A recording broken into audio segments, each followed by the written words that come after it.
she's been selling. But I'll tell you about the most legitimate motive in this story, and that is payback for Stone Cold.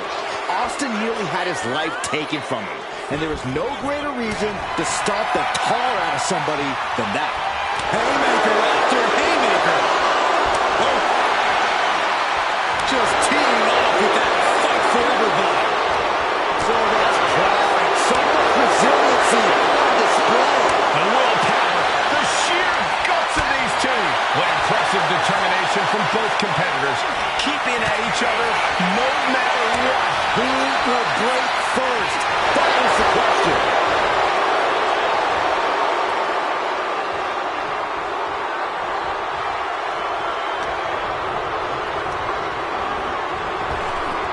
Power slam.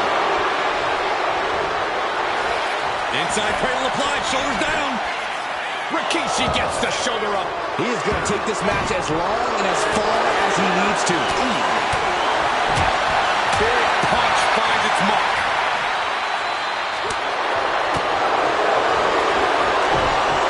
Samoan drop.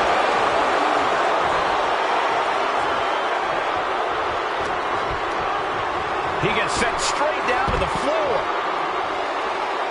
And now headed to the outside. What a headbutt. Vicious.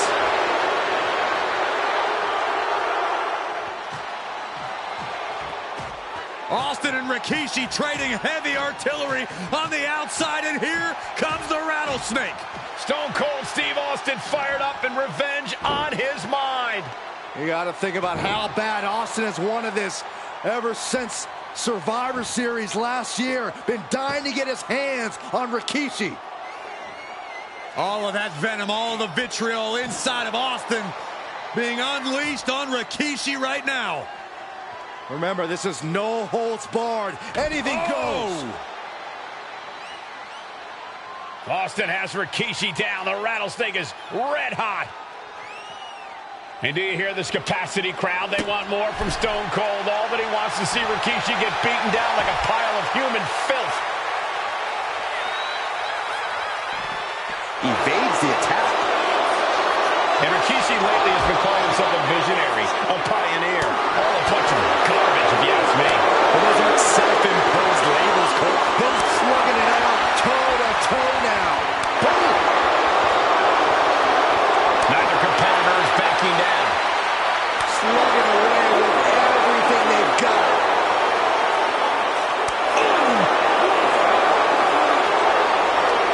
Big shots being fired right now. Neither competitor letting up. Giving up now is not an option. They have to finish this. Each exchange just set. No more holding back. And now in this exchange right there. Scary mindset for the rattlesnake. Austin has scattered pictures of Rikishi all over his home. Said that every time he looks at Rikishi, he's looking at a dead man. Yeah, Rikishi taking that as an empty threat, thinking that Austin isn't the man he claims to be. But trust me, when Stone Cold says he has you in his crosshairs, that's no empty threat. Now Rikishi has the firm upper hand. No one holding Rikishi's family down now, taking out all those years of frustration on Austin here. Fought back with a punch to the gut. He gets back into the ring.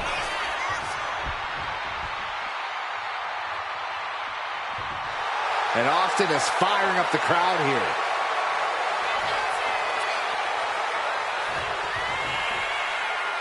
Taking this fight back into the ring. There's been a lot of vitriol coming from fans towards Rikishi these past few weeks. And this Albany crowd is continuing that pattern of disdain. You think Rikishi cares about the fans, though? No, not at all. He truly believes he's done something for his family, for his people. His family's respect is the only respect he's desperate for. He's headed out to the ringside area. Anything Austin is trying is being suppressed. You're not going to see Rikishi show any remorse. Getting dangerously close to our announce table. Dueling reversals. Proof these superstars have done their homework. Rikishi finds his target with that one. And clearly going after his core to slow him down.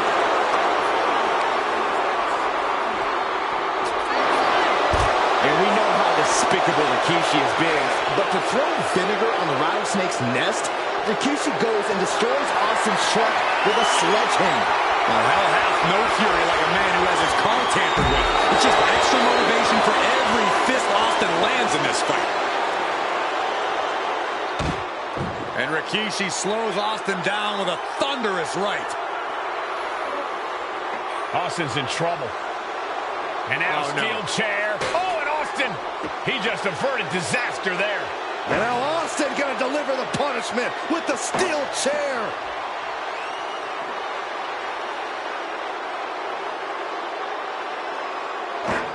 A relentless Texas rattlesnake beating the brakes off of Rikishi with a steel chair.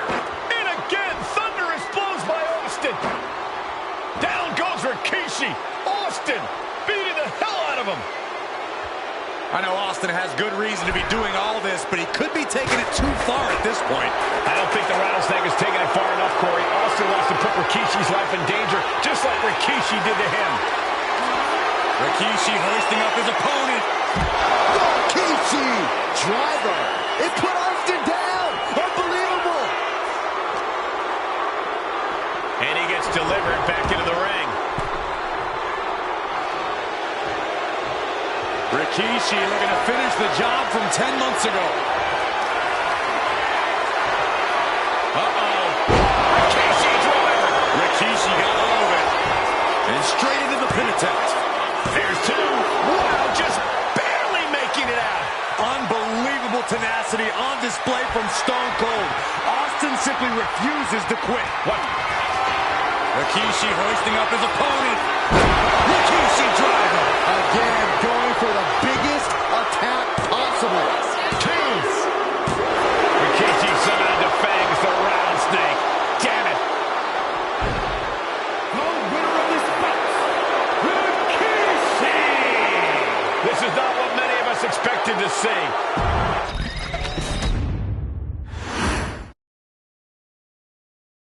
His arrival signaled impending doom. His very presence was enough to intimidate even the bravest WWE competitor. His name itself simply meant the end. And if you found yourself standing across the ring from Umaga, you were most certainly coming to the end of your own road. The younger brother of Rikishi, Umaga, was every bit the Samoan bulldozer that his nickname would suggest, mauling opponents with ease, relishing the chaos that he created. A menace to the entire roster, an unrepentant badass, Umaga tortured his prey with high-impact collisions before ultimately sealing their fate with his vaunted Samoan spike, a vicious move used today by Solo Sikoa.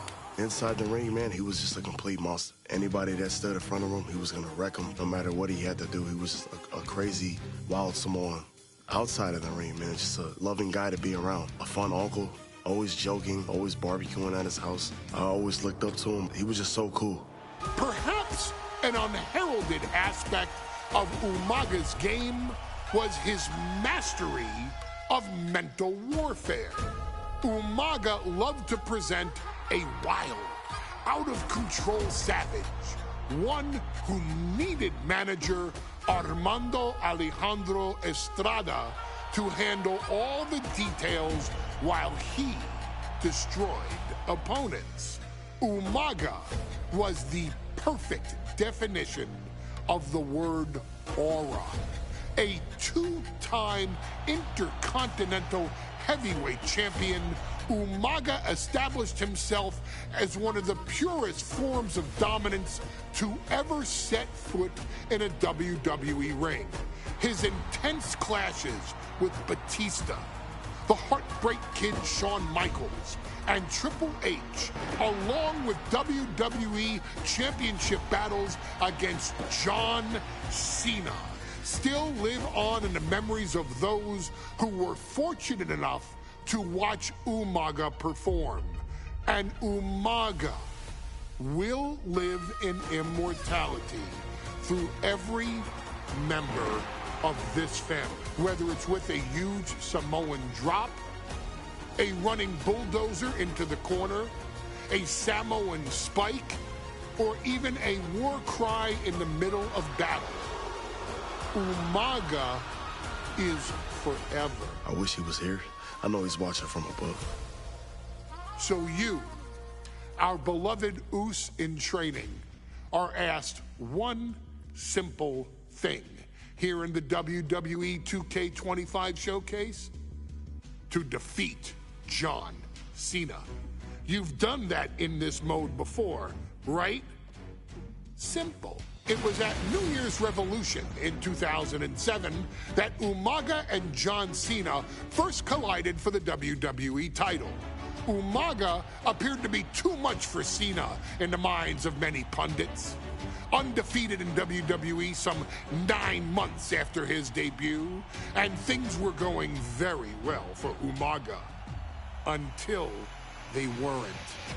Umaga would see his undefeated streak end by, of all things, a damn roll-up after rushing directly into the outstretched shoes of John Cena.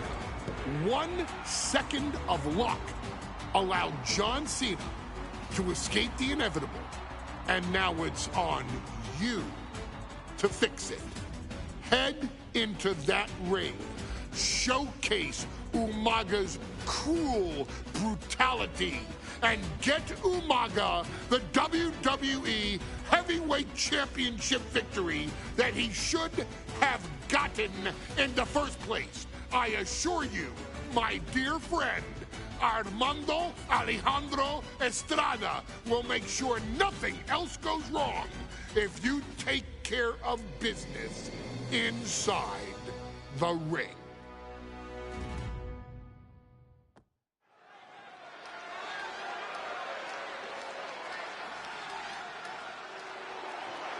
Well, ladies and gentlemen, here he is. He could be the next WWE champion, the near 400-pound Umaga. A man that since debuting right after WrestleMania 9 months ago has remained undefeated. And Umaga has been in the ring, Byron, with the best of WWE. This man looks, moves, and sounds like a movie monster. Except Umaga is for real. He is a Samoan bulldozer, an 18-wheel version with a mean streak. Big, athletic, strong, and probably going to outweigh John Cena by well over 100 pounds. Since 1963, the WWE title has only changed hands twice here in Kansas City. That's twice in the last 47 years. But Umaga is a scary human being. He can easily change that trend right here tonight.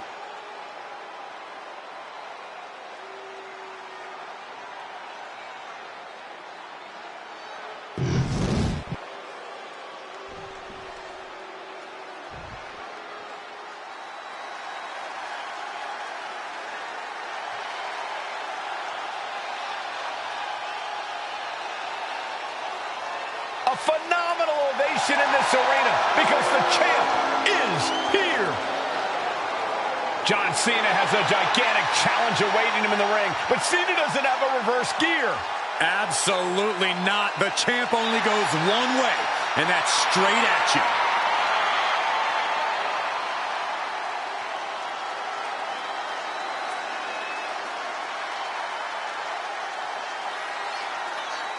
John Cena, a 3-time WWE champion, the handler of Umaga, Armando Estrada, trying to control this undefeated challenger.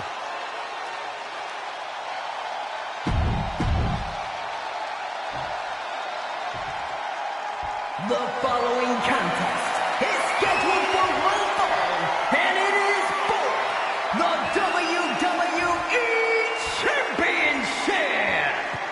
Introducing first, the challenger from the Isle of Samoa, weighing in at 353 pounds, Umaga.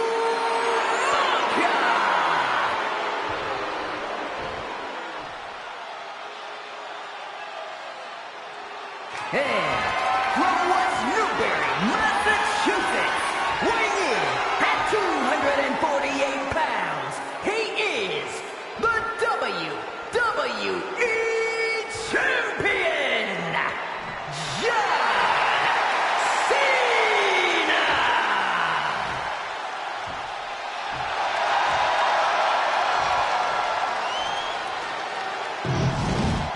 The champion thrives in these situations. Pride and heart will be tested.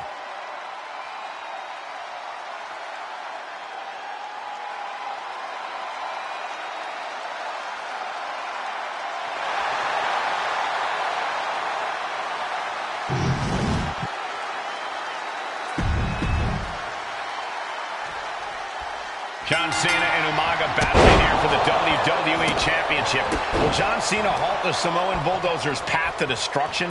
Cena's going to have to go all out to accomplish that. No one has been able to withstand Umaga thus far. This brutal Samoan has made a mockery of his challengers and is perhaps the ultimate super heavyweight threat. As Cena could be in for the greatest challenge as champion tonight. But if anyone can overcome the terrifying ruthlessness of Umaga, it has to be John Cena. Oh! Umaga is truly a specimen to marvel at, Corey. And his handler, Armando Alejandro Estrada, knows he has a thoroughbred on his hands. There's a difference between thoroughbreds and Umaga, though, Cole. Thoroughbreds can be tamed. Umaga cannot. Estrada can only serve as a mouthpiece for Umaga. He can only help direct Umaga's blind brutality. I think even Estrada knows no one can control the Samoan Bulldozer. And you just see Cena's legs bend awkwardly off the steel steps. Umaga really pinpointed a target with that attack. I don't know if it was strategic on the part of Umaga or just a result of his rampage, but either way, taking out Cena's foundation is going to sway the power advantage into Umaga's favor now. Acrobatics like that take a tremendous amount of cardio and strength.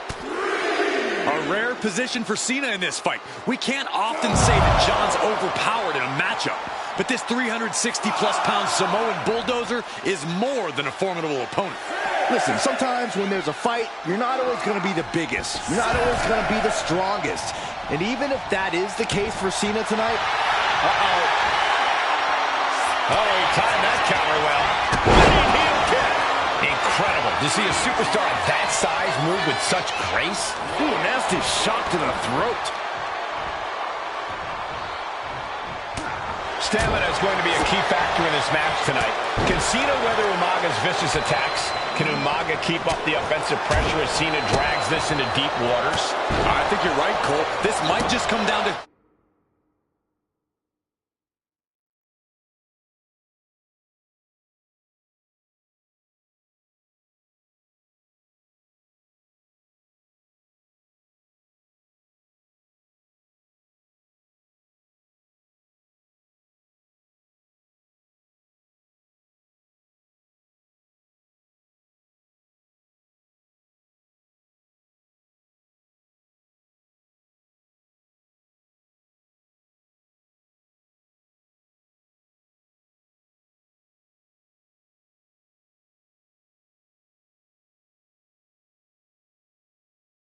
Who has more gas in the tank?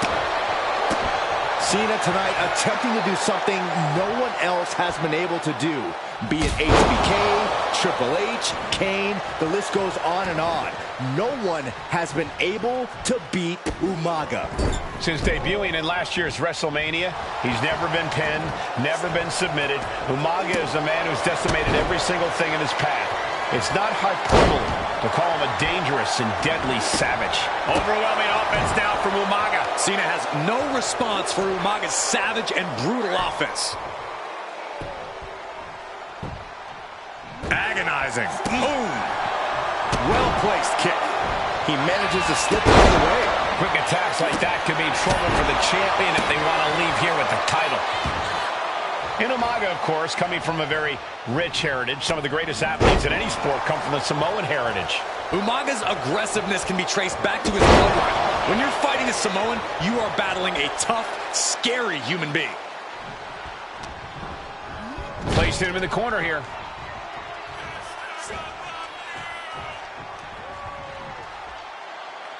Oh, man, he is fired up now. And Cena flattened in the corner. Umaga's just overpowering him. Look at the strength. Into the corner, just setting Cena up. You have to start to ask yourself, is the end of John Cena near? I think so. Look What out! a headbutt. No one has been able to stop Umaga. No one. You are seeing why Umaga is undefeated. Why no one has been able to stop the Samoan Bulldozer. Here comes Umaga, and Cena catches him with a boot. John Cena from behind, rolls him up, shoulders down, and a kick out by Umaga. And Cena immediately back into the clutches of Umaga. I'm not sure what else Cena can do here. I'm not sure John Cena knows how to stop Umaga. And Corey, you know there's no force equal to being on the receiving end of a headbutt from Umaga. Launching! Senton from the apron. And Cena is taking on a lot of offense now. Umaga is simply overpowering John Cena right now.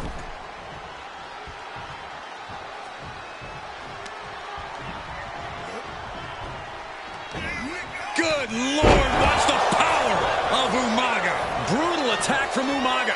He smells Cena's blood in the... Double leg takedown. Gonna stack them up here. Look at cover for the championship.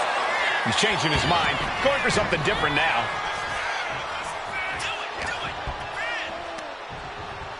Pulled in for a belly to belly.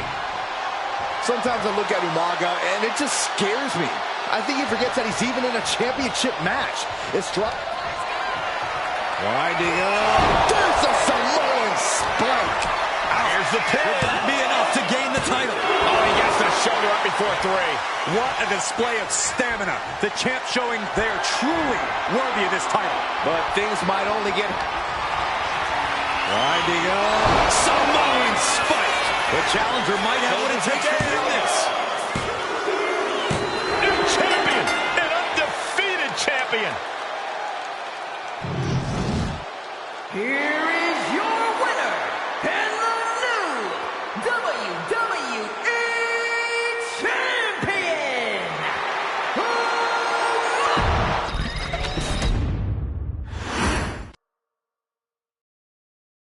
Hey, in WWE, things move really fast. If you aren't present in the moment, it can feel like a year goes by in only 2 or 3 minutes. That's why you always have to make time to make sure that you check. Hold on. Did I just hear myself say 3 minutes? Stop. Can you believe I'm actually doing Eric Bischoff's shtick? In the early 2000s, few words sent a shudder through the roster like the words 3 minutes, summoning the fearsome duo of Rosie and Jamal, collectively known as the 3-minute warning. Initially hired by the aforementioned Raw general manager Eric Bischoff to interrupt anything he didn't find to be entertaining. You're just not entertaining me. 3 minutes are just about up. The two instantly made their mark in WWE with their complete and total decimation of anyone that was targeted. Their formula was really simple. 2 bruisers with surprising quickness who took pleasure in throwing opponents all around the ring with reckless abandon. And the trail of bodies left in their wake remains a testament to their devastation. Rosie, older brother of your tribal chief, Roman Reigns, and Jamal, who would in time develop his skills further and take the name of Umaga, were about instant gratification. They treated matches like a race, seeing how much damage they could fit into the shortest time possible. The 3-minute warning with my brother and my cousin, it was just one of the coolest gimmicks of all time to me. It was catchy, you know what I mean? Like, you kind of knew what was happening. And I feel like we all remember when the 3-minute warning hit for the first time. You know, the whole Den TV area just lit up. Every match was a train wreck. as the two would use their size to overwhelm most opponents, coupling that with incredible tag team maneuvers to increase the carnage to its maximum levels. That approach, maximizing damage while minimizing time, was a 3-minute warning signature. The team itself saw its run in WWE last for a little over a year, but in that time managed to make such an impression with the WWE Universe that it still resonates today. They are proof of the impact anyone can make if they capitalize on their opportunities, as 3-minute warning did every single time. It was a short-lived gimmick, but it was a really cool gimmick, and I just think it shows the versatility of, hey, if you need us to go out there and tell you a Broadway story, I'll cover 2 hours if you like. But if you need us to come out in 3 minutes to make an impact, we can do that too. But you gotta be really good to be thrown in there with the very, very best in the industry. I'm getting all pumped and proud, for my brother and my cousin right now, just thinking about it. Here in the WWE 2K25 showcase, we have selected another team that embodies the same mindset in Akam and Razor the AOP. Similar to Jamal and Rosie, these two look to inflict the most pain in the most efficient manner. Like 3-minute warning, AOP happily dispatches when summoned. Like 3-minute warning, AOP features 2 Goliaths who will hurl your body from pillar to post before finally bringing it all to a most painful conclusion. It's up to you in this Extreme Rules contest to beat the AOP to the punch and showcase the Wrecking Crew approach that made 3-minute warning the premier bruiser squad in all of WWE. And don't worry, we will give you more than 3 minutes to make that fact perfectly clear. As a matter of fact, take your time and enjoy dishing out the punishment.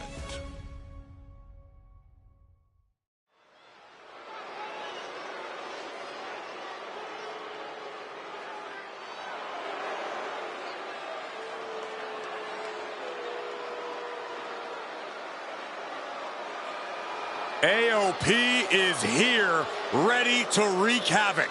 And they want to prove 3-minute warning has nothing on them. 2 roughneck teams ready to use this Extreme Rules stipulation to the fullest.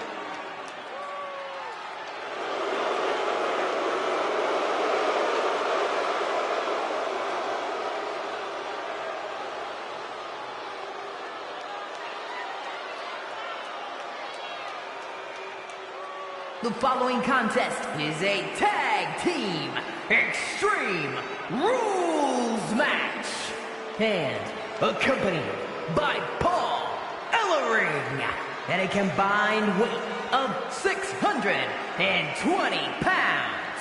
Akam and Razor, the authors of pain. AOP look unintimidated by the task at hand. They are totally prepared for the merciless tandem of 3-minute warning. There's actually a lot in common between these two teams in terms of...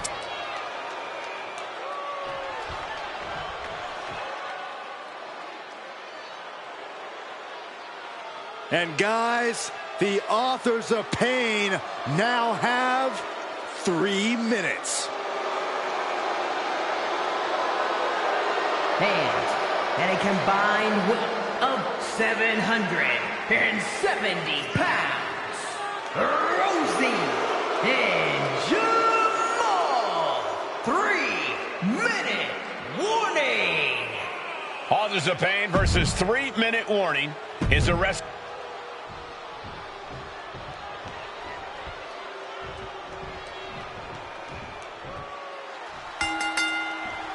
Here we go with AOP and 3-minute warning going head-to-head. This is an Extreme Rules match, and it's a good thing it is, because neither one of these teams likes to play by the rules or limit their aggressive tendencies.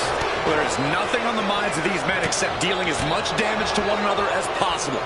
Both 3-minute warning and the AOP excel at brutalizing their opponents and inflicting massive amounts of pain. But only one of them can be the best at it. We can safely predict that this is going to be an exceptionally gruesome and painful match to watch. AOP and 3-minute warning both love to bring the pain to their opponents. But I'm not sure AOP's ready for the pure chaos that is 3-minute warning. That ability to be totally unpredictable could play in 3-minute warning's favor. Interesting point, Corey. AOP likes to slowly grind their opponents into dust, but 3-minute warning are always looking for a quick, dominant win. And you can tell there are cruel intentions in mind right now. Rosie and Jamal tell their victims that they will feel the 3-minute warning. What does that mean, Corey? Well, it means a lot of superstars will get run over by the pain train, and it's only going to feel like the longest 3 minutes of their lives. When you're as big and strong as Rosie and Jamal, that's how quickly it can be over. Taking steps toward the top rope. From the top. And what a clothesline. Absolutely squashed their opponent there. Fending off a Oh, man. Kick to the face. Forget it. AOP just fell to their demise. He wants this fight on the outside.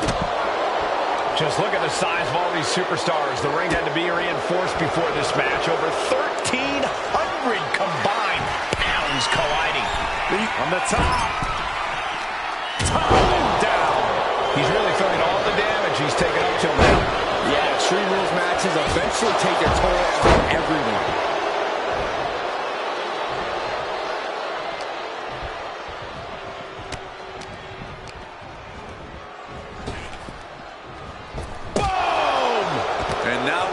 Close and personal view of this fight. No, what a Uranagi. Now it's a cover. That's gotta be it. Breaks the close count. What do you have to do to put this guy? Trying to end this right now. Oh, wait a second. Feet are on the ropes. This is illegal. And now he's back. Pump handle locked in. Much of the hardcore style of 3-minute warning. Both of these men are from the hood, so to speak. Grew up in the streets, brought up to be tough. Rosie and Jamal have a rough tenacity. A duo that couldn't care less about headlocks. They're just all about beating the hell out of you. 3-minute warning's thug-like tactics need to be respected. Rosie and Jamal only care about one thing, and that's the winner's purse. Uh-oh. Nasty kick to the face. 3-minute warning might just be done messing around. We knew this would be a grueling and punishing match, but from the top. Taking things to another level, bringing out the ladder like this. Oh, man, this could really come back to bite him in the end. And he now slides back into the ring. He's able to counter that. This could be for the win. Oh, got the shoulder up just at the last minute. At 2.5, he can't make the cover. Rosie and Jamal survive Extreme Rules. Here are your winners, Rosie and Jamal. 3-minute warning. Gotta give it up to 3-minute warning. In a contest between two of the most badass squads we've ever seen, they were the tougher competitors. Yeah, but AOP certainly made...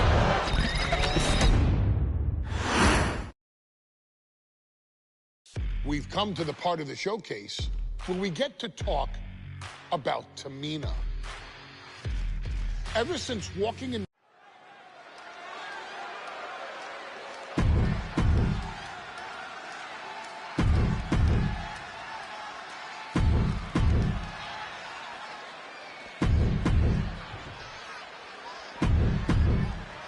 Charlotte, Becky Lynch, Tamina, Carmella, Natalya, all with a chance to make history. All with the opportunity to be called the first ever Missed Money in the Bank. The revolution that became an evolution only continues in the women's division. One of these women will climb the ladder and earn the opportunity of a lifetime.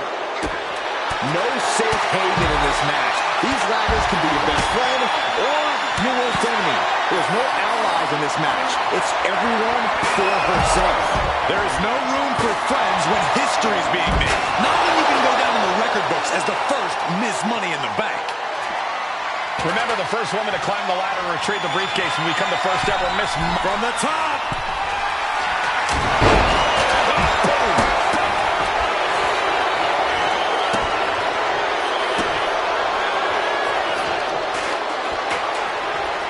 From facelock applied. It couldn't have felt good being shoved around like that. Gets out of the ring. What's going to happen now? Here she goes, sliding back into the ring. And look at the playing field. The majority of these women love to utilize their submission offense to put opponents away. Tapping someone out won't win this match, but these women should not shy away from using the biggest weapons in their arsenal. We've heard Becky say she was going to rip. And now here's Carmella. Threw caution to the wind, and it paid off big time.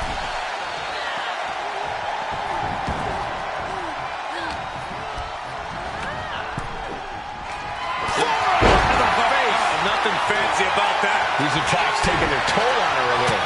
Could be considered an unexpectedly rookie mistake from the veteran Natalya. That unfolded just as Charlotte planned, showing she's not just brawn, she's brains too. That's gonna sting. Off the ladder now. Let's see if this is right for the picking. Trying to run. Looks like scaling the ladder was the easy part of the job. Unhooking the prize is the big challenge. A contract that can change lives hanging above the ring.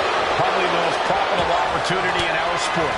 15 out of 17 superstars have successfully cashed in the Money in the Bank contract. A surprise cash in his...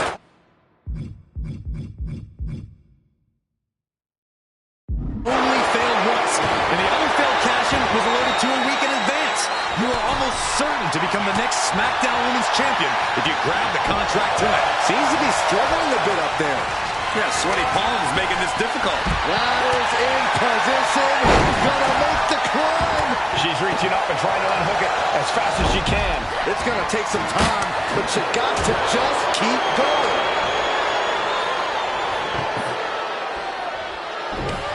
Down with a backbreaker.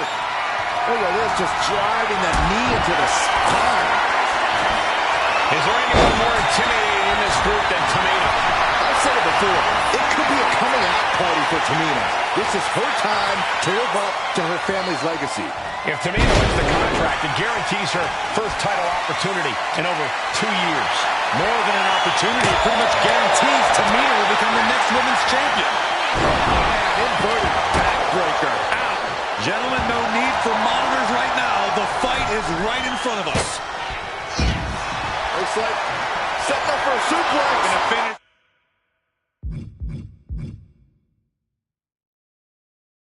Things off. Cannot be what that table was meant for. Carrying the opposition. What's the thought here? Tamina landing heavy offense on Charlotte. Charlotte thought tonight would be an ascension to her throne. Tamina's here to ruin that dream. Three second-generation superstars competing in this match. Carmella, Charlotte, and Tamina. And Natalya, of course, a third-generation superstar. Women bred for these kind of moments. Any of these women will add a significant chapter to her legacy if she can become the first Miss Money in the Bank. And the opening could be the opening. You just have to go for it. She's been slowed down yet again. If this keeps up, climbing that ladder is going to be very difficult. Maybe this isn't a good position to go for it. Yeah, certainly seems to be having trouble up there. Manhandle slam. She's looking winded now. Yeah, Cole, taking this much damage now, seriously. Charlotte Flair tying up her opponent in the figure 4 leg lock. Can she exacerbate the pain? She decides to just let go, but why let go of the submission? Not a strategy we often expect to see. Maneuvers out of the way. Oh, boom!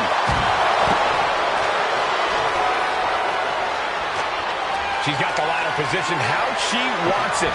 Creating a deadly situation in the corner.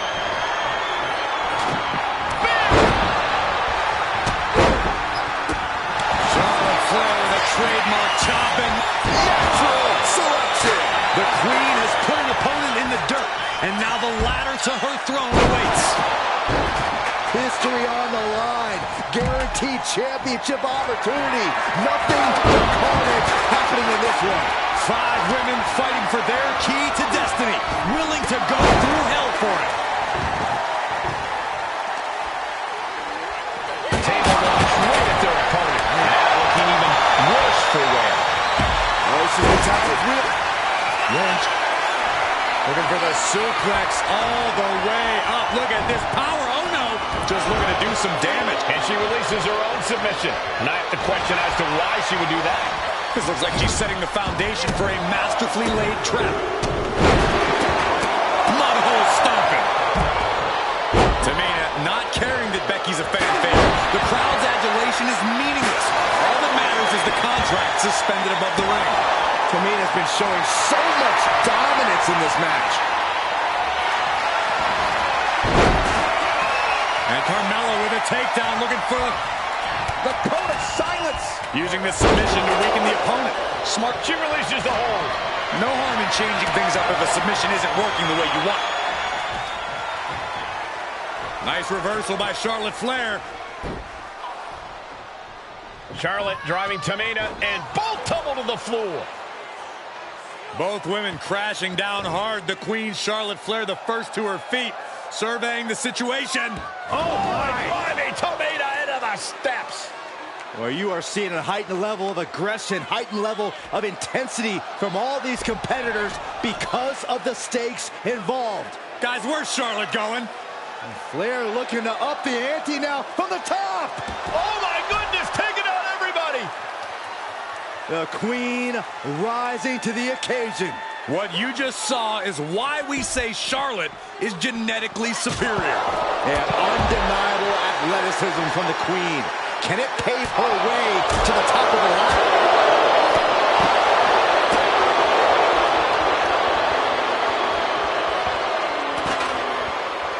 Was dropped like she was nothing. And Natalya dodges there.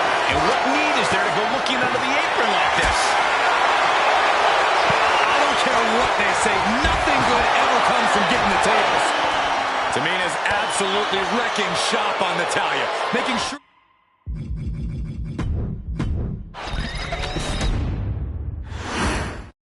Charlotte, Becky Lynch, Tamina, Carmella, Natalya, all with a chance to make history.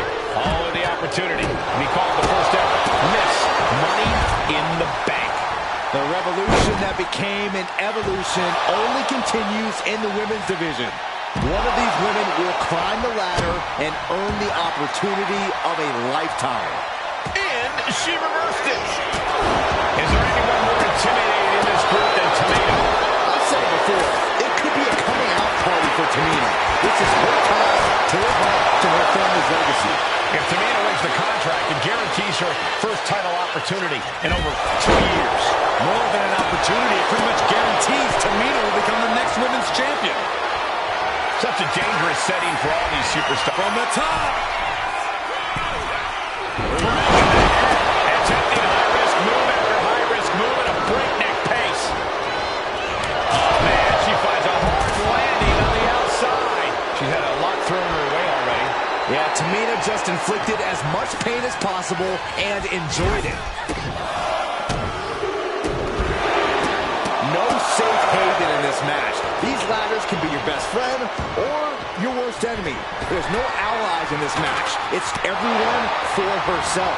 There is no room for friends when history's being made. Not when you can go down in the record books as the first Miss Money in the Bank.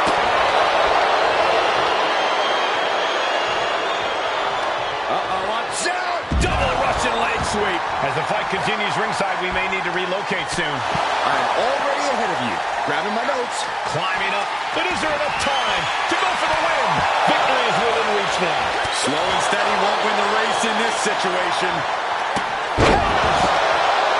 She's reaching for it. Hands must be shaking up there, making it difficult to capture glory. The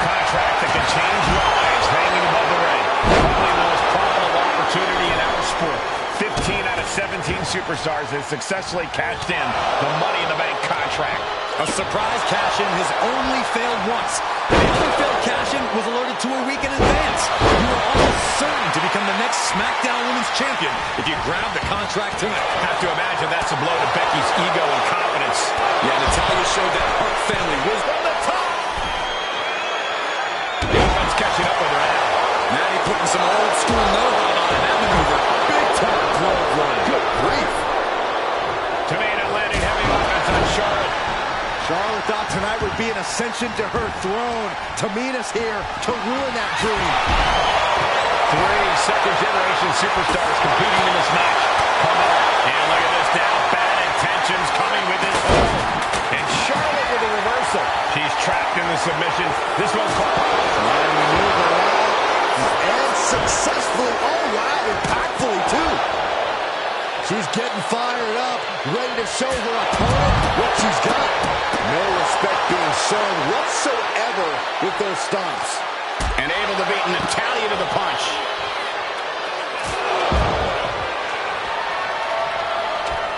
Smack dab in the center of the ring. Perfect placement. Looking to get airborne here. On the top. And now we have Natalya. Oh! Headed up that ladder. Center of the ring. Oh, man. Hands on, but can't quite grab it. The whole match is literally in the palm of their hands. Becky with history in her hands. St. Louis ball. Sorry. Just whipped into the table.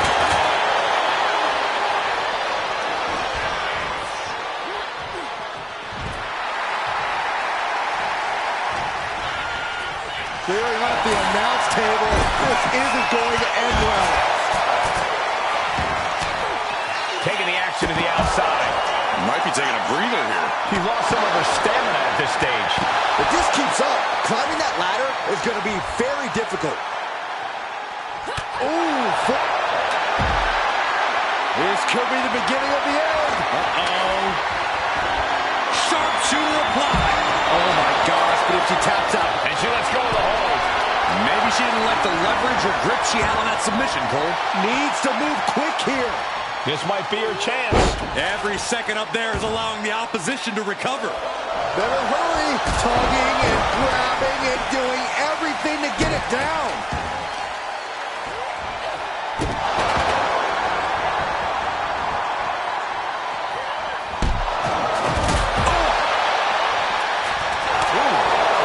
She's looking to go top rope here. Taking flight.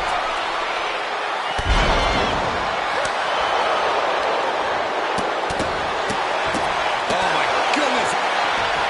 Money in the Bank briefcase still hanging high. This is what it's all about. The opportunity of a lifetime. What are you willing to do? How much can you sacrifice to be the first Miss Money in the Bank? This is Natalya's wheelhouse. The Hart family legacy lives on. Boom. Sharpshooter applied. Might tap here. Not that it'll letting go of her hold here. Maybe she thinks enough damage has been done. The submission specialist, Natalya. Oh, yeah, Natalya. This is a Hart family tradition. Sharpshooter applied. Oh, reversal. Oh, got herself out of it. Big form. That'll let you up. Look at this. This can't be good.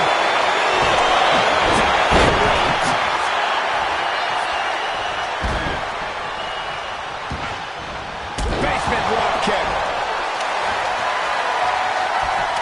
Becky is setting up for her. Oh, no, wait a minute.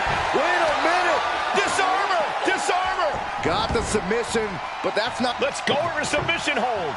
Not sure what she's got planned here.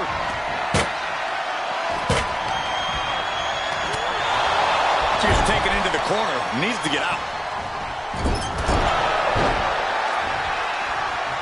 And look at it for a back suplex. Very nice. Cut off with a kick to the gut.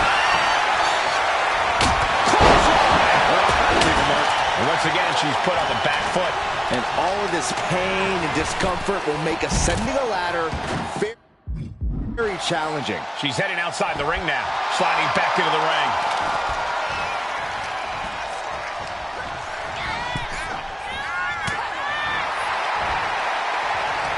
Oh no, reverse DDT.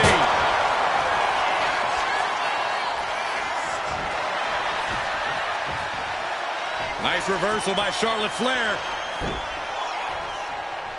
Charlotte driving Tamina, and both tumble to the floor. Both women crashing down hard. The Queen, Charlotte Flair, the first to her feet. What you just saw is why we say Charlotte is genetically superior. Yeah, undeniable athleticism from the Queen. Can it pave her way to the top of the ladder? Natalya knows exactly what she's doing, and it is not good for her opponent. History on the line. Guaranteed championship opportunity. Nothing but carnage happening in this one. 5 women fighting for their key to destiny, willing to go through hell for it. Tamina's absolutely wrecking shop on Natalya, making sure the veteran won't have the strength to climb a ladder at all.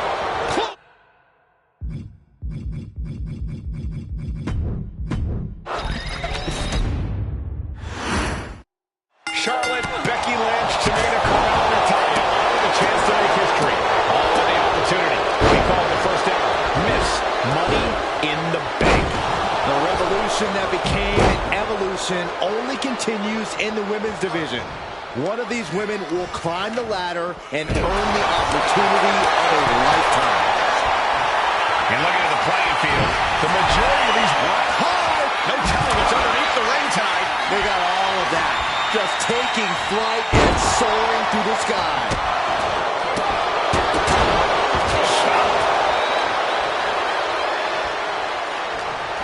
Bang!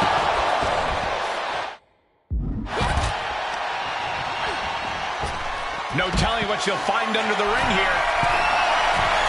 She's got it sure. I don't think I'll be able to watch what's to come. On the top. Meanwhile, we see Natalya. Big form. I have a feeling we're about to get a front row seat going. Ooh, good right kick. Is there anyone more intimidating in this group than Tamina? I've said it before. It could be a coming out party for Tamina. This is her time to live up to her family's legacy. If Tamina wins the contract, it guarantees her first title opportunity in over 2 years. More than an opportunity, it pretty much guarantees Tamina will become the next women's champion. She gets put in the corner.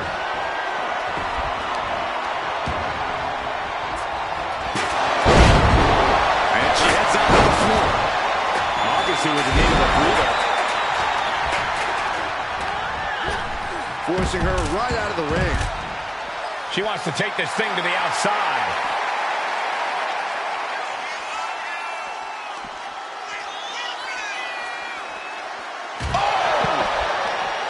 The contract that could change lives hanging above the ring. Probably the most profitable opportunity in our sport.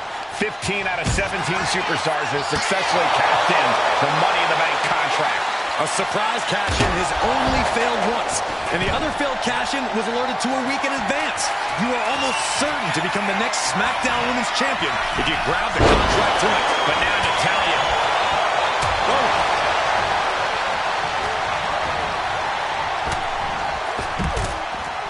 Charlotte caught by the counter. She turns that attack away. Chain of reversals here. Every motion getting cut off. Oh, yeah. She is really getting fired up. A jumping headbutt. Well, Carmella is certainly being tested now. No safe haven in this match. These ladders can be your best friend or your worst enemy. There's no allies in this match. It's everyone for herself. There is no room for friends when history's being made. Not when you can go down in the record books as the first Miss Money in the Bank. Got them off their feet here. Right to the throat. Ooh. Carmella might need to start leaning on her in-ring IQ after an attack like that. Launched right out of the ring. Taking this match to the outside. Ooh.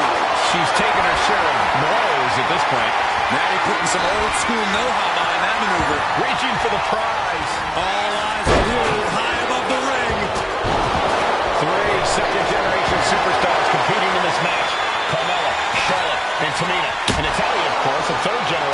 superstar. Women bred for these kind of moments. Any of these women will add a significant chapter to her legacy if she can become nasty chop delivered by Charlotte. Natural selection. The Queen has put an opponent in the dirt, and now the ladder to her throne awaits. And that's not going to make Tamina happy. Now that's huge in your head. Her endurance is really being tested now. This deep into a ladder match, the last thing you want is to start breaking down. She's grabbing at the prize now. Is this the right time? Is this the career-making moment? Taking a moment to get pumped off of this crowd's incredible energy. Tamina landing heavy offense on Charlotte. Charlotte thought tonight would be an ascension to her throne. Tamina's here to ruin that dream. It's just a matter of time now. No room for error on top of the ladder. Here we go. She's outside. It's going to be Natalya's night here at Money in the Bank. It's within arm's reach. Just needs to capitalize. We might have a winner here. Success is within reach. This is it, guys. Exactly how I said it was going to play out. It's not over yet. Off the ladder now. Let's see if this is right for the picking. He's got it in her hands. Can she ever do it? I assure you, this is even harder than it looks. Trying not to fumble around too much here. She's starting to wear down here. And all of this pain and discomfort will make a the ladder very challenging. Money in the Bank briefcase still hanging high. This is what it's all about. The opportunity of a lifetime. What are you willing to do? How much can you sacrifice to be the first Miss Money in the Bank? But it looks like that hook is causing a lot of problems up there. And once again, it's her torso area taking the punishment. Taking it out.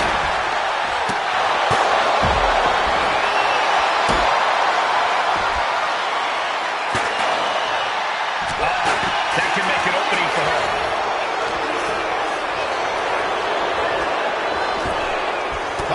The chin.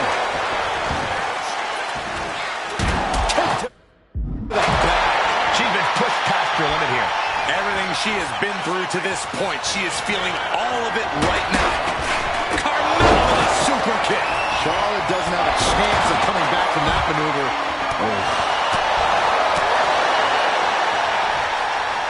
Hammerlock.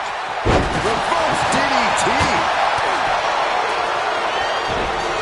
Powerful contact by Tamina. History on the line. Guaranteed championship opportunity.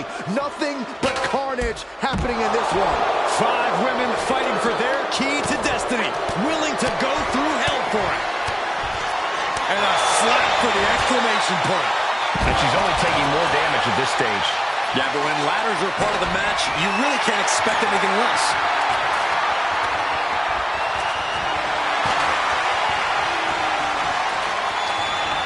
Takes out the knee.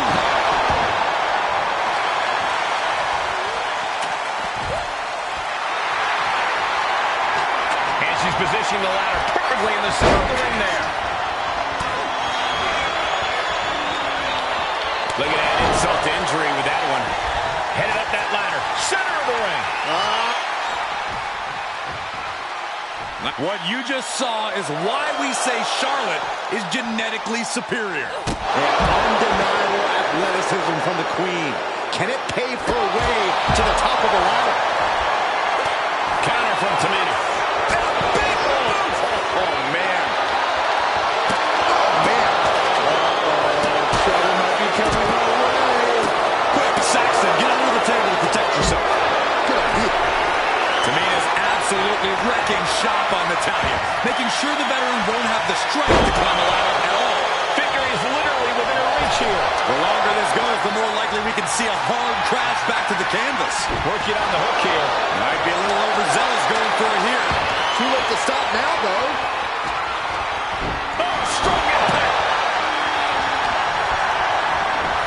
Suplex rolls through. Oh! This armor locked in. She's trapped in the submission. This won't cost, and she breaks her own submission hold. We don't see that often. That can either psych out her opponent or come back to bite her. Time is your enemy here. I just don't know if there's enough of it to get it down. Charlotte with a winning window here. Hands on the briefcase. Can't waste any time now. Gotta get it off that hook. The entire Carmella with a super kick. Carmella's eyes are growing wider now. Is this her chance to climb the ladder and become Ms. Money in the Bank? Getting the ladder into position here. Picked the perfect spot, too. Climbing up. But is there enough time to go for the win? The prize is in sight, but is it in reach? Time is your enemy here. That's it. Tamina has the briefcase. Tamina is Miss Money in the Bank. The winner of the Money in the Bank contract and the first ever Miss Money in the Bank, Tamina!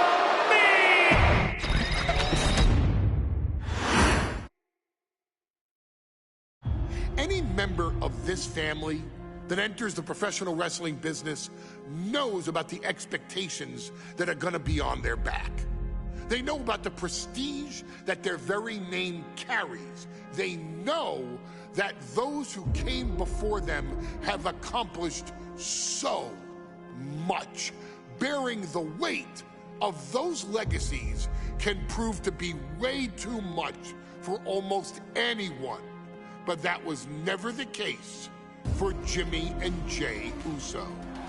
Jimmy and Jey Uso looked to be stars from the very start, constantly evolving their look, style, and offense as they progressed in their careers.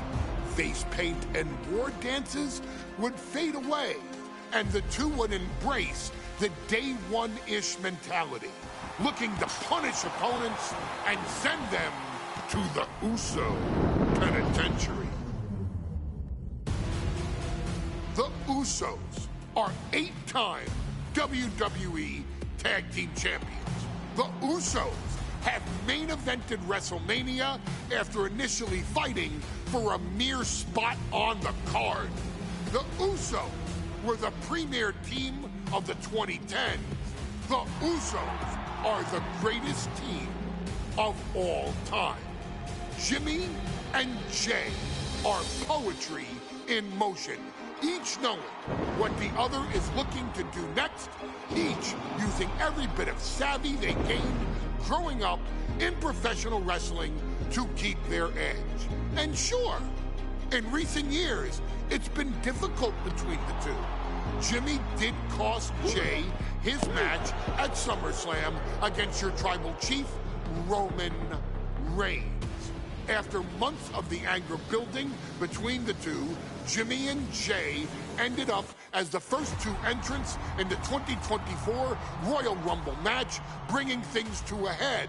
But even that moment wasn't enough to settle the issue, and so they would fight again at WrestleMania 40.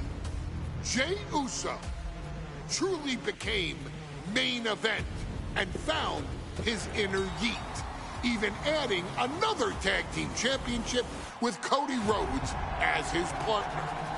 As your wise man eventually would suffer as well, Jimmy found himself betrayed by Solo Sikoa and unceremoniously dumped out of Solo's version of the Bloodline.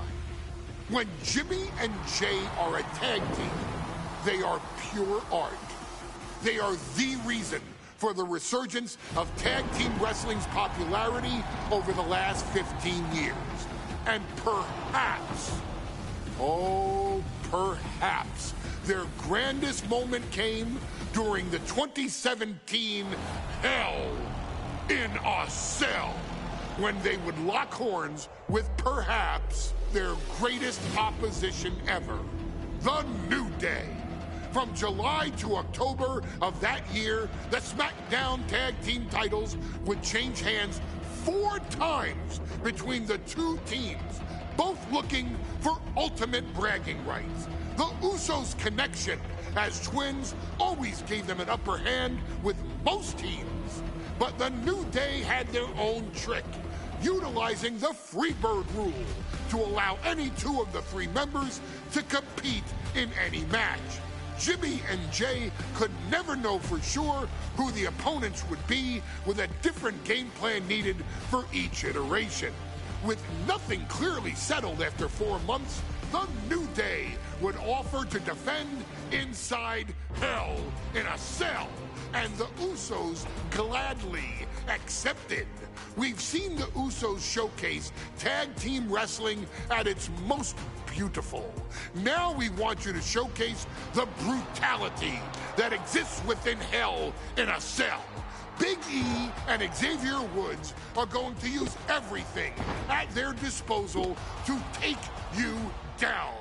But you've been down since day one. Now it's time to force the New Day to realize there's nothing wrong with them being in second place.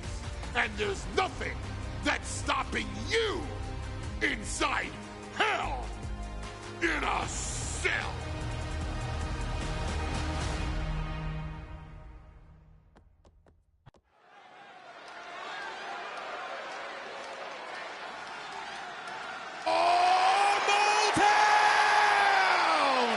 Don't you dare be sour! Clap for your world-famous four-time champs and feel the power! Are you prepared to kick off Hell in a Cell with the four-time tag team champions?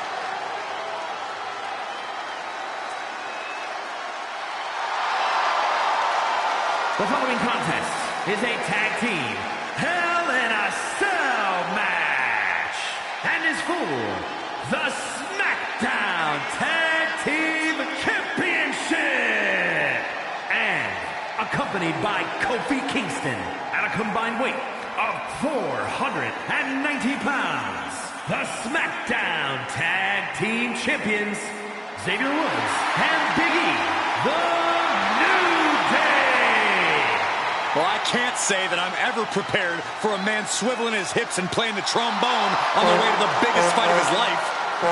This is our first Hell in a Cell match of the night. The New Day actually requested this match to defend their tag titles. Who would have thought 4 months ago when this rivalry began that it would end once and for all inside Hell in a Cell? New Day about to make it evident that the time for fun and games is over.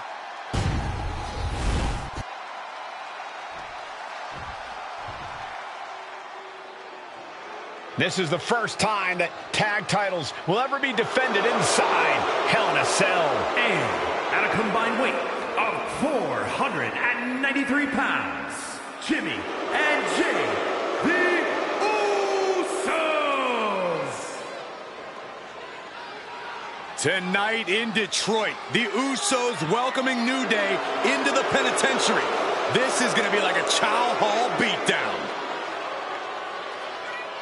In every sport, you hear about super teams. Well, tonight, we're seeing two super teams of the modern era. This is going to be special.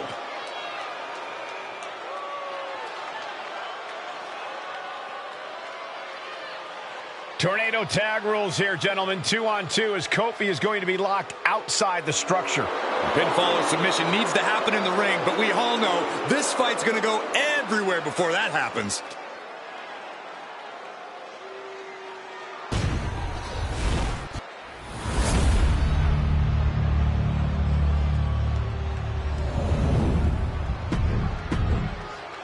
The goal is obtaining those tag team championships.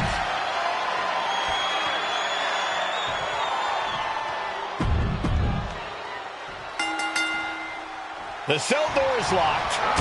First of two Hell in a Cell matches tonight in Detroit. Ooh. This is the 20th anniversary of this barbaric match. The Usos and the New Day must be prepared.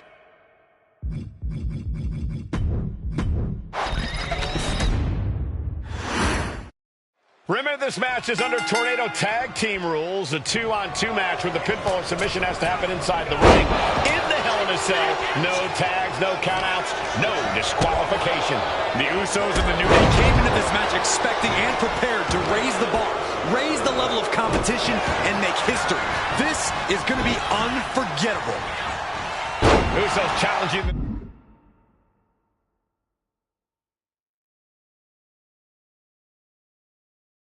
New Day for the SmackDown Tag Team titles. New Day chose this Hell in a Cell match. Very heated rivalry at the top of the Tag Team division. Oh, and then the chest as well. New Day referred to this as their power lineup when having Big E involved in there with Xavier Woods. Big E, the obvious powerhouse of the group. Woods has that blend of speed and power, making him the most well-rounded superstar for New Day. What's interesting, though, is this is the lineup that lost to the Usos at SummerSlam. The New Day not choosing Big E and Kofi to beat the Usos a few weeks ago. Double leg takedown, got the shoulders down. That stops the count. What a save. Ooh, well measured. Flapjack. Gosh, landing face first. Ready drop kick. Sharp kick. The Usos following the footsteps of many great family tag teams, the Steiner brothers, the Head Shrinkers, who of course Jay and Jimmy's own father was a member of. It would be a very proud moment for the Anoa'i family if the Usos can capture their fifth. Nice takedown, stack for the pin. The challenger is going for it. Well, this is unexpected, Byron. Yeah, I'm guessing he wasn't fully in position. Super kick.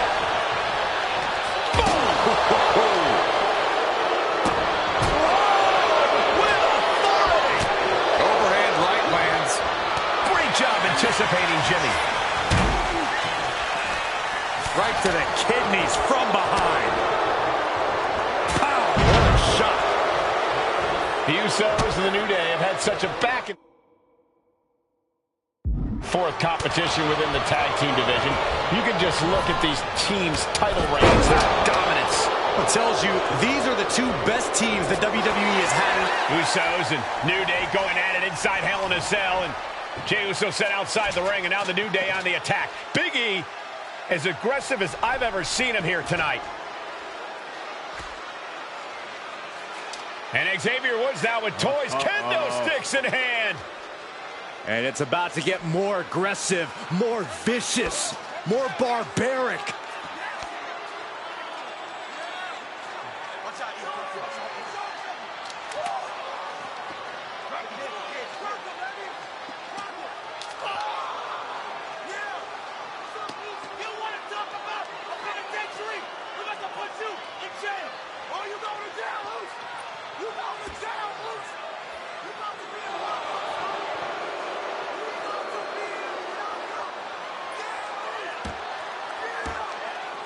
I've never seen this vicious of a side from the New Day.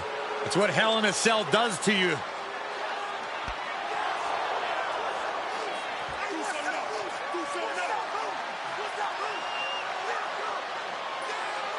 Oh, now with the kendo sticks, Xavier Woods unloading.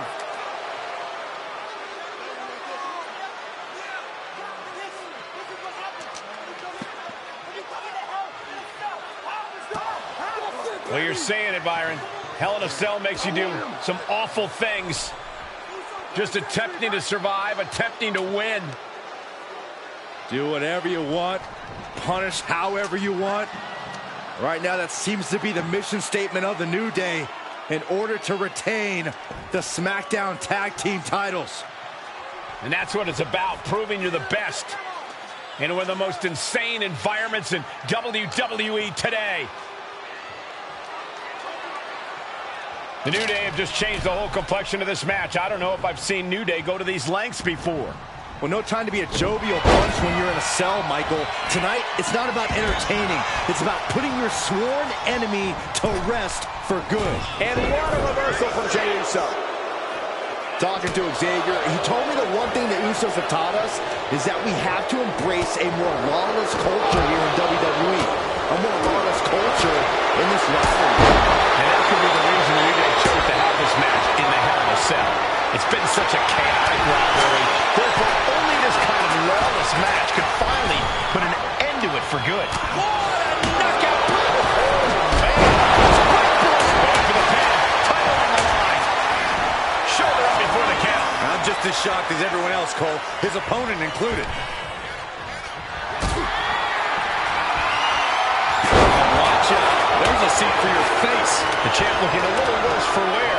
Yes, the Usos showing just how no nonsense they can be. The Usos and the New Day have been trading title reigns for the majority of the year now. This, the contractual rematch for the Usos. If they lose, the Usos won't get another opportunity for the titles as long as the New Day are champs. And just being around the Usos, it's not only about winning the tag team titles, it's about stripping the New Day of everything that made them popular with the WWE. To be crowned champion. Shoulder shoots up before two. That's smart. Taking the one to catch your breath. Kick to the abdomen. Going straight to the top turnbuckle. Caught with a lariat. From the top. Elbow drop. Good Lord. Ooh, what a jumping headbutt. The champion into the pin. Quick shoulder up. How at this point? You don't even stay down long enough. And Jimmy and Big E slugging it out middle of the ring. This has been a vicious, brutal match between two of the great tag teams today. Here comes Jey Uso into the fray alongside of his brother. Bang! Double super kick. And the Usos now looking for that patented Uso splash from the top rope. Uso splash. The cover to win the tag team titles, and Woods, handcuffs and all, breaks it up. At the last possible second, Xavier Woods saving this match for his team. Credit to Woods for his never say die attitude, but Xavier Woods is outgunned right now. And look at Woods still fighting back. Yeah, with the handcuffs. Using the handcuffs as a weapon. That's smart.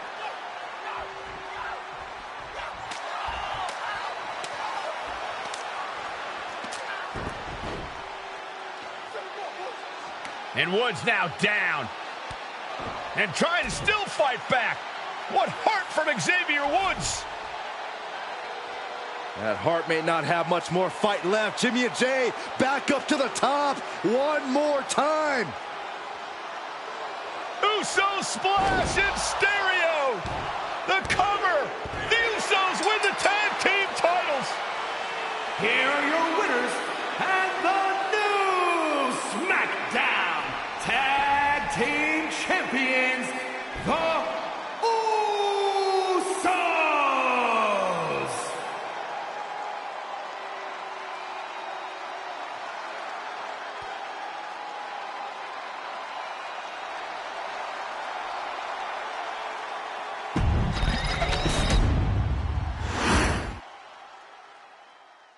Next on our showcase is someone who wasn't born into this family, but has put in the time and more than earned her spot. She's always happy to leave haters in the rear view, and when she enters the room, you will undoubtedly feel the glow.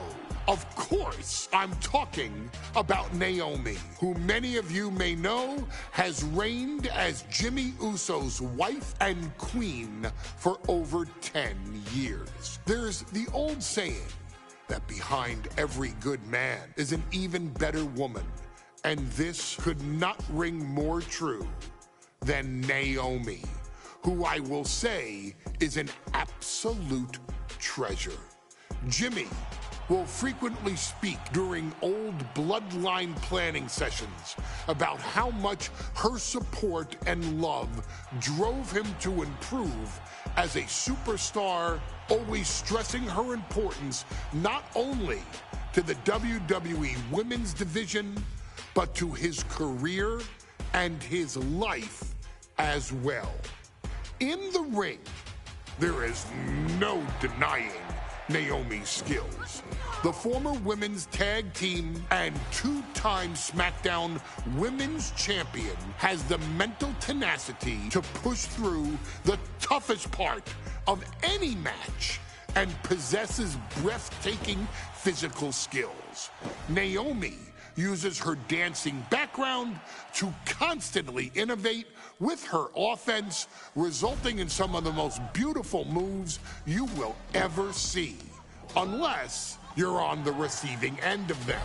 Naomi is an inspiration to so many of our younger members of the WWE Universe, showing a new generation that anything is possible if you just put in the work and never stop believing in yourself.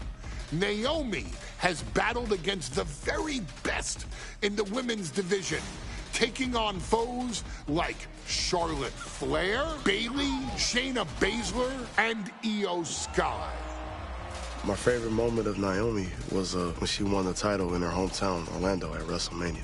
To compete against that caliber and maintain the level of success that Naomi has for her entire WWE career is something worth, shall I dare say, acknowledging. Naomi has even teamed with fellow family member Tamina through the years, proving the family you choose can often be the most important. And in true Uso fashion, Naomi shows an unrelenting desire to win, to achieve greatness, and to dominate her opposition. Many mistake her smile as a sign of kindness, but they quickly realize their mistake as Naomi unleashes a flurry of kicks, flies at them with moonsaults from all angles, and then ties them up in knots. Naomi is having fun, but Naomi is never playing. And now, we take you back to the 2020 edition of Super Showdown, which saw Naomi challenge Bayley for the SmackDown Women's Championship. Unfortunately, a ridiculously lax referee decided it was just fine for Bayley to basically do whatever the hell she wanted. Bayley, oh my gosh, she's trapping Naomi's legs in her shirt. And Naomi wound up suffering an embarrassing loss after Bayley used wardrobe to her advantage. Well, Bayley, we can pretty much guarantee that trick won't work again. This is your chance to help guide Naomi to a third SmackDown Women's Championship, and to do it by defeating one of the greatest competitors WWE has ever seen. Your wise man has nothing but respect and admiration for Bayley's abilities, but those abilities are eclipsed by Naomi's extraordinary trinity: smarts, strength, and aerial attacks that should give all of you everything you need to get the win and the title.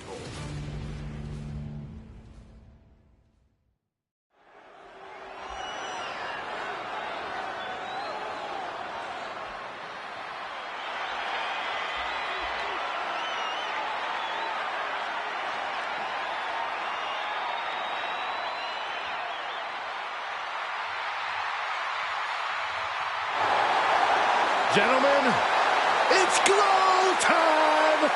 I got an idea, Saxton. Why don't you glow home? No, I cannot, Corey. When asked earlier this week about this matchup, Naomi said it is an honor to be here, an honor to make history, because for the first time ever, a women's championship will be defended in Saudi Arabia. Naomi certainly has momentum on her side, and as we've seen in recent weeks, it appears as though Bayley...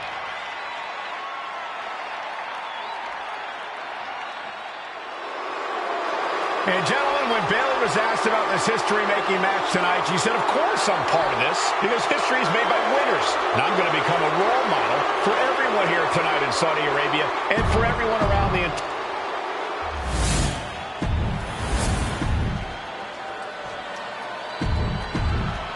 For the first time ever, we have a women's championship match here in the Middle East, in Saudi Arabia.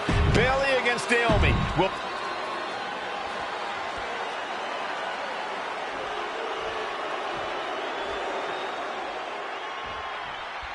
Bayley versus Naomi, SmackDown Women's Championship on the line. So much of Naomi's career has been predicated on making history. And tonight, she has the opportunity to make even more history. And Naomi's got plenty of momentum coming into this match and is feeling mighty confident herself. Oh, drop kick. We've said it time and time again. Naomi may be the most athletic woman we've ever seen compete here in WWE. Yeah, Naomi wants to depend on athletic maneuvers, while Bayley wants to be more methodical and fight a more classic wrestling style. Bayley's being caught off guard by Naomi. The champ wasn't expecting such a flurry of offense from the challenger. Oh, spike with the DDT. He's making the climb to the top rope. She is trying to shake the cobwebs, but she can barely stand. Look out. Oh, diving crossbody. The challenger's fully aware of what it takes to become a champion. Naomi has to use her superior athleticism. Perched up top. Brace for this impact. Like a guillotine. Takes another trip to the skies, and it pays off once again. We know that Naomi's going to want to pick up the pace in this match.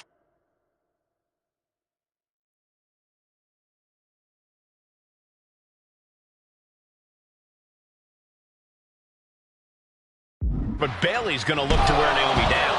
Yeah, Bayley's going to want to slow down the pace and let the adrenaline wear off for Naomi. Take off! All the way to the outside. I can't believe what we just saw. I can't believe that didn't miss. Naomi going for broke. And this high-risk offense from the challenger might be catching the champion by surprise.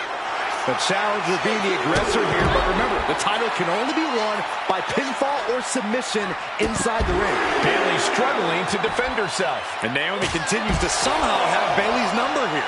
Let's hope this thing doesn't get any closer to us. Hoping's a good start, but we might be better off just backing up now. And she's returning fire. Bayley's finally able to slow all that.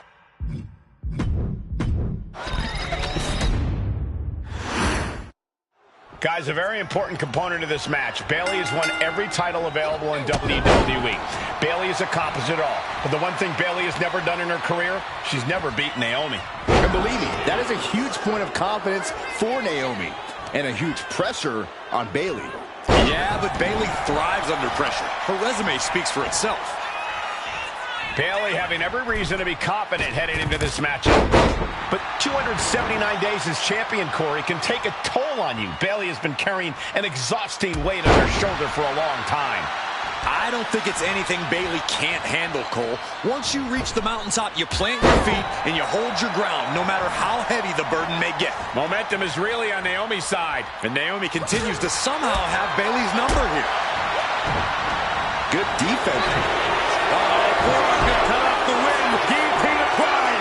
All the leverage and pressure. Gotta find a way out of the guillotine.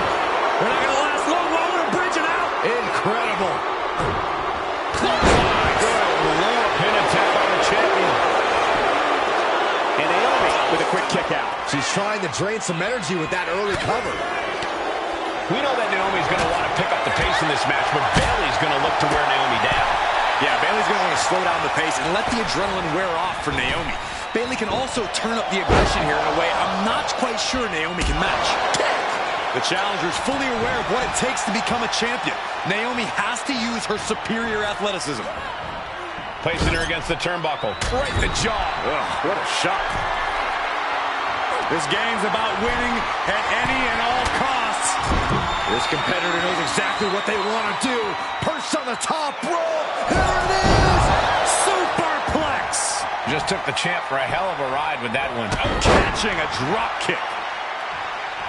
And Naomi has been quick to take to social media lately, reminding everybody that Bayley has never beaten her one-on-one.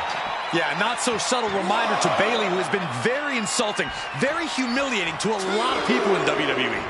And that attitude is why Naomi wants to dethrone Bayley, take the SmackDown Women's Championship away from her, and maybe humble Bayley a little bit.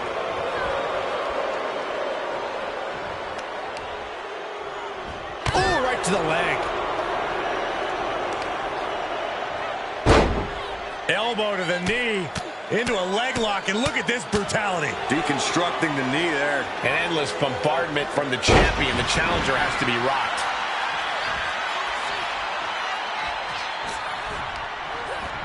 Put in the corner now. She's vulnerable. Up on the top turnbuckle. Quicker than Naomi there. Naomi has tested her mettle in recent weeks, as her road to this championship opportunity was a difficult one. Needed to defeat former SmackDown Women's Champion Carmella. We know Naomi has a heavy desire to become a 3-time Women's Champion. Other superstars say they want the title. Naomi has said she needs her title back. Oh! Making the climb to the top rope. Perched up top. Whoa! What a landing! The 1-2 punch of high risk, high reward. Naomi going for broke. And this high-risk offense from the challenger might be catching the champion by surprise. The challenger being the aggressor here, but remember, the title can only be won by pinfall or submission inside the ring. Fends it off. Good counter. They're getting a little too close for my comfort, guys. Quick thinking from Naomi. Drop kick. Hits the mark. And Naomi keeping Bayley on her toes, pushing the pace on the champion. Naomi moving fast, showing that superior athleticism. Bayley might not be able to keep up here. Boom! I don't think I've ever seen a champion feel as disrespected as Bayley has, Corey, because Bayley's talked a lot about how people think she's an afterthought as a champion. Everybody talks about Becky Lynch on Raw. They're now talking about Rhea Ripley in NXT. But Bayley has been the longest reigning champ in SmackDown history. And you read off all the accolades, all the championships she has held. But for some reason, Bayley still finds herself overlooked.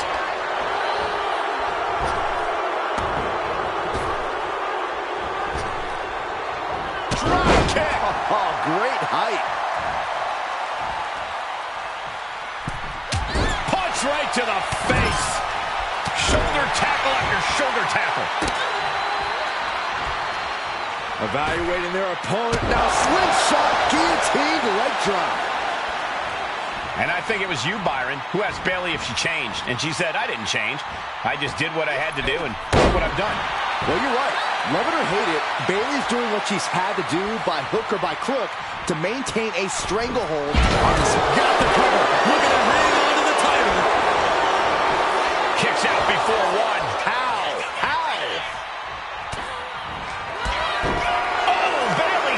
Sets it up. Rose clamped. And there it is. The title's not going anywhere tonight. Incredible power to kick out at just one. And now there must be a level of annoyance in Bayley. Annoyed that it didn't result in a 3 count. Ooh, just relentless. Byron, you talked a lot about this change in Bayley and how people can't believe that this is the type of person she's turned into. Well, it comes down to career frustration. Bayley is frustrated with her career progression. The way things were when taking flight. Bang, what a splash! It looks like she wants to take this match outside. Poorly timed offense there.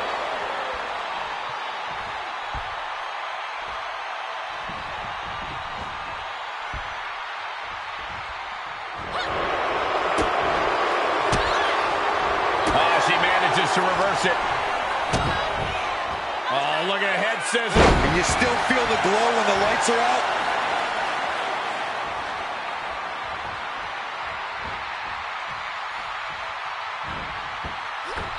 Oh, big mistake, and that error could be costly. Bayley claims the turnbuckle. Up high. Hold on. Things turn around quickly. Bayley avoids the assault. Oh, wait a darn minute. This is just cowardly. I think they're just looking to create some space. There's nothing more than that. Each shot landing with a little bit more venom. And that prevents Bayley's attack. The fight is on, and it's furious. Nothing pretty here. Just good old-fashioned fisticuffs. Big shots being fired right now. Neither competitor letting up. The fight is on, and it's furious. Bullseye with the drop kick.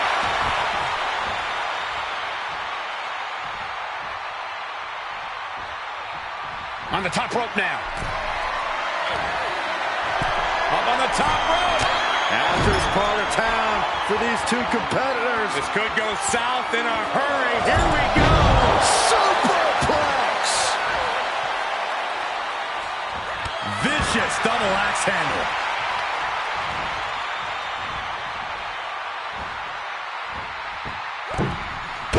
Launching himself from the ropes. And Bayley's having trouble managing his onslaught. Naomi picking up the pace against Bayley and keeping her all out of sorts. Set hard into the corner, setting her up here. And here we go. Championship's on the line. Naomi's got Bayley in trouble up on the top rope. This could be Naomi's moment. Smart move by Bayley, protecting her title and going to the eyes. Oh, what a kick. Bayley is down and in trouble. Quick thinking by Naomi, looking to close this one out. Nobody home. Bayley wisely moves out of harm's way. What's Bayley trying to do here? What the? I think Bayley's trying to trap Naomi's legs in Naomi's own shirt. A great counter by Naomi. Naomi ducks underneath, and we got a standoff. Great match so far. Well, Bayley thought she had Naomi, but the challenger was ready. Well, the champion has to find a new strategy in a hurry. Forearm! She better have the ice bath ready for after this match. Yeah, her ribs really have to be hurting now, guys. And the body continues to be the focus of the offense. Yeah, it's a great way to slow down and debilitate your opponent. Kick right to the leg. Momentum is really on Naomi's side. Naomi can't be stopped right now. Wow! Nice. She's looking to end her right now. Boom! Rear view. Connecting. Can the champ goes for the win? Now we get it. We have a new champion. Here is your winner, and the new SmackDown Women's Champion, Naomi. Bayley's stranglehold on the smack.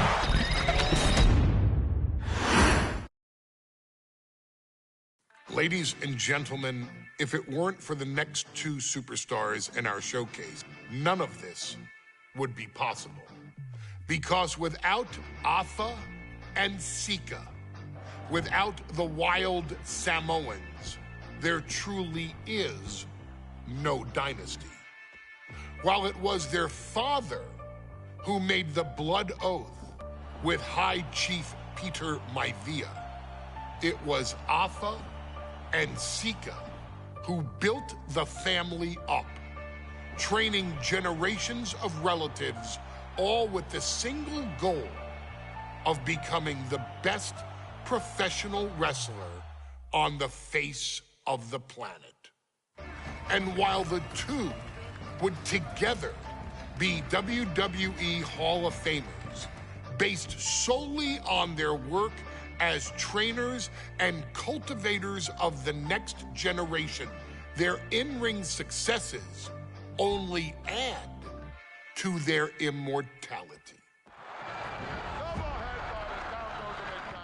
Afa and Sika formed WWE's most dominant tag team of the early 1980s, fighting their way to the WWE Tag Team Championship on 3 separate occasions. Opponents were often defeated before the bell even rang to start the match, falling victim to the aura and the intimidation factor of having to step into the ring with the Wild Samoans, accompanied by Captain Lou Albano. The trio formed a masterful group that was able to take all opponents off their game, be it through Albano's devious schemes or the overpowering nature of the Wild Samoans. WWE had never dealt with a team so primal, turning each match into a battle of survival. Most feared the deadly Samoan drop.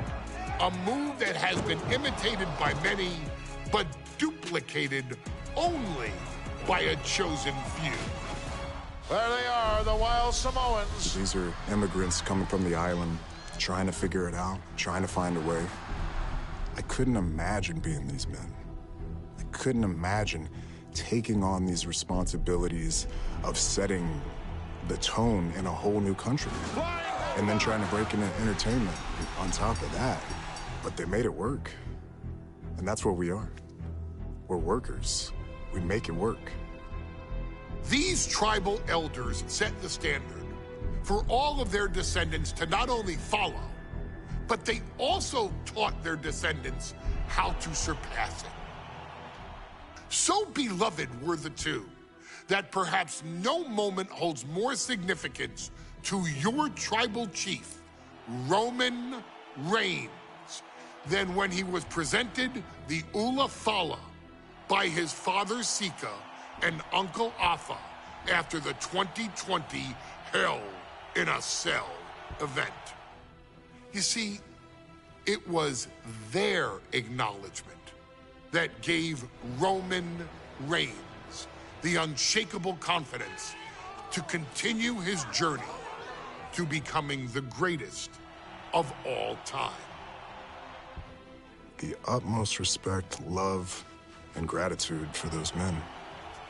Because if my father and uncle don't do what they do, we're not here.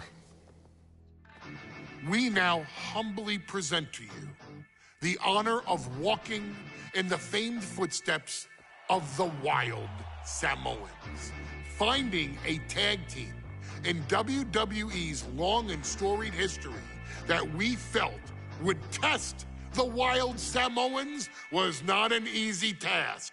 But then, a thought came to your wise man. Why not give the audience exactly what they want? Why not put the Wild Samoans against one of the greatest tag teams of all time?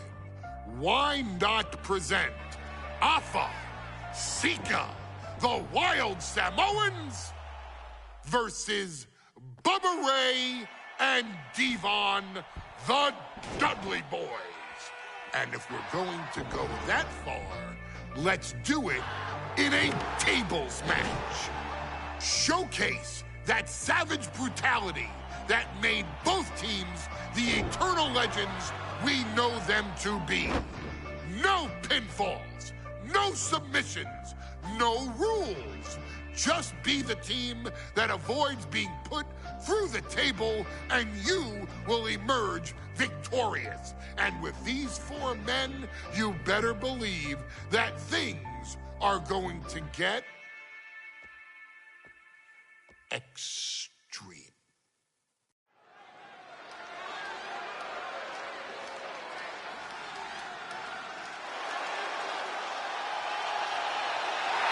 And here they come. Bubba Ray and Devon are ready for a fight. That's just what they'll get from Afa and Sika, and then some.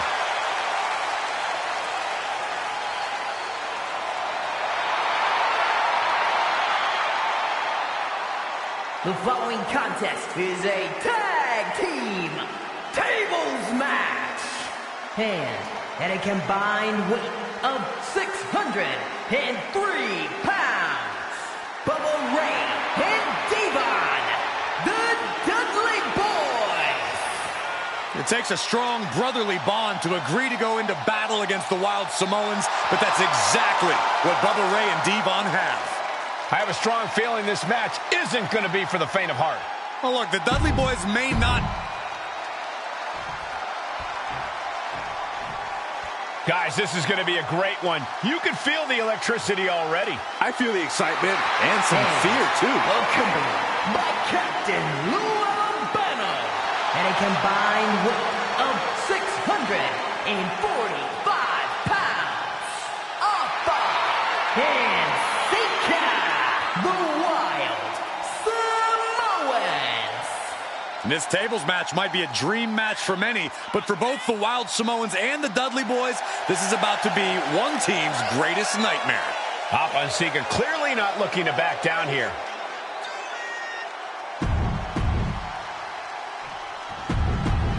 2-on-2 tables match here with the masters of the match. The Dudley Boys taking on the Wild Samoans. There's always those thoughts in the back of your mind. My brother can beat up your brother. My brother can put your brother through a table faster. Finally, we get to see those thoughts become a reality. Saxton, I never want to hear about the inner workings of your mind ever again. I second that, but the Dudley Boys and the Wild Samoans are two teams who also clearly have a few screws loose. This should be intense. Now, these are obviously two juggernaut tag teams clashing, but this is also a match that clearly favors one team over the other. Be honest, Corey, do you think the Wild Samoans really have a chance in this one? This is the Dudleys' wheelhouse, Cole. No team knows more about excelling in a tables match than Devon and Bubba Ray. The Wild Samoans have a lot of unbridled aggression working in their favor, but ultimately, they're up against the Masters. Ah, what a smash! That is just insulting. And the Wild Samoans always have that gaze in their eyes, that look that makes you question their understanding of their surroundings. Yeah, and I have to wonder if Alpha and Sika are even aware of what the tables are for. I'm afraid they'll just keep on dishing out punishment, expecting a bell to eventually ring. Getting up real slow. Not quite all there. Such a peculiar look coming from the Wild Samoans, as if they have no control of their animalistic behavior. Oh. That's using your head. And Devon didn't find a counter for that. Yeah, Alpha put a little extra oomph into that one. Oh, the headbutt. Able to prevent Sika's attack. A very ferocious demeanor emanates from the Wild Samoans. Like they're part of a pack of untamed beasts. I really wonder what it would take for the Dudley Boys to have control of them. Maybe they'll take a sledgehammer? A truck? They're not human, Byron. You can knock them down, but they'll keep coming back. Now, look at taking a step back in the wrong direction there. Bubba Ray might have just made a big opportunity for himself. Hoisted up high here. Oh, ouch. Nasty one right to the chest. And nothing could save Bubba Ray from that attack. And this is the hostility Sika wanted to bring. What a counter. Oh, huge splash. Golly, that sounded rough. Hop on Sika, both individuals that compete barefooted. Not something common of most wrestlers, Corey, but it is actually very customary in the Samoan wrestling heritage.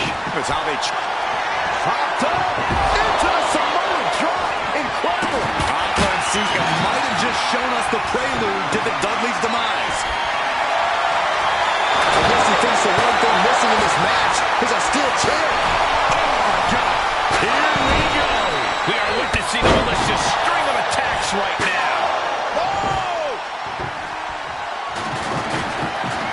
He's doing some dangerous redecorating. I think the table really ties it all together. Intercepted by Bubba. Dropped him with a big shoulder tap. In the corner, has to find a way out of there. Oh, look at the start of this. Could be going into the playbook. He just decides to end the hold. Wonder what he's thinking here. Boom!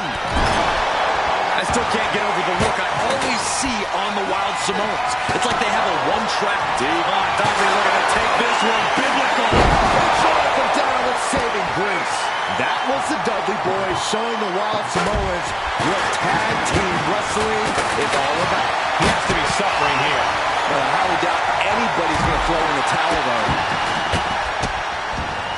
Delivering nasty stomps. Looks like he's coming back in. Oh, gosh.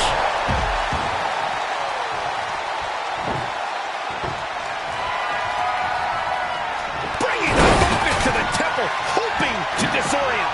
And now that's some nasty offense imposed on Sika. Devon looking to push the advantage after that. The big elbow. Oh, my. Holding the table with surprising accuracy.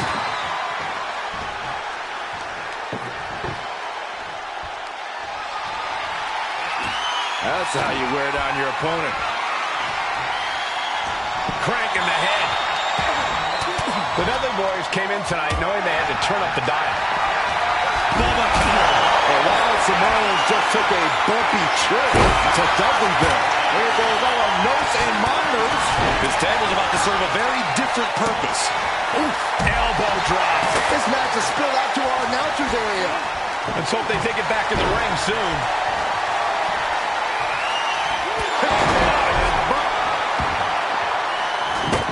And he comes in under the ropes now. Look at the velocity into the table. Oh, boy, he is setting up the table, taking this to a whole nother level. Oh, man, I'm not liking the look of this. Popped up into the Samoa drop. And Alpha and Zika just beat the Dudley boys at their own game. Here are your winners, Alpha and Zika, the Wild Samoans. And it's the Wild Samoans standing tall, having beat the Dudley boys at their own game.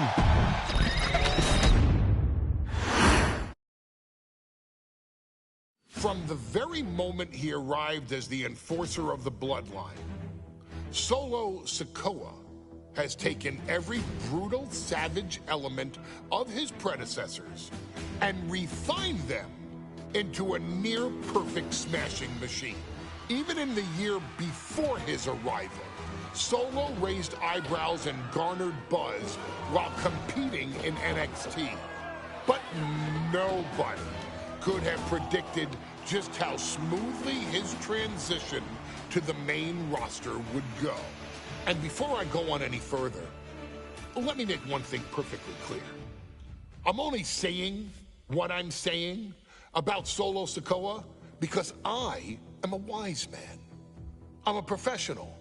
And because I'm being handsomely compensated for my stellar work as your host of the WWE 2K25 Showcase. I haven't forgotten what Solo Sikoa and his rogue bloodline did to me. But I also know better than to let personal feelings hinder your professional endeavors. So with that being said, since his arrival at Clash at the Castle in 2022, Solo Sikoa has consistently been involved in WWE's biggest moments and biggest matches. He's been victorious in War Games. He's repeatedly enforced the Bloodline's will to maintain Roman Reigns' status as undisputed WWE Universal Heavyweight Champion. I brought Solo in as an insurance policy. Solo was here to protect me.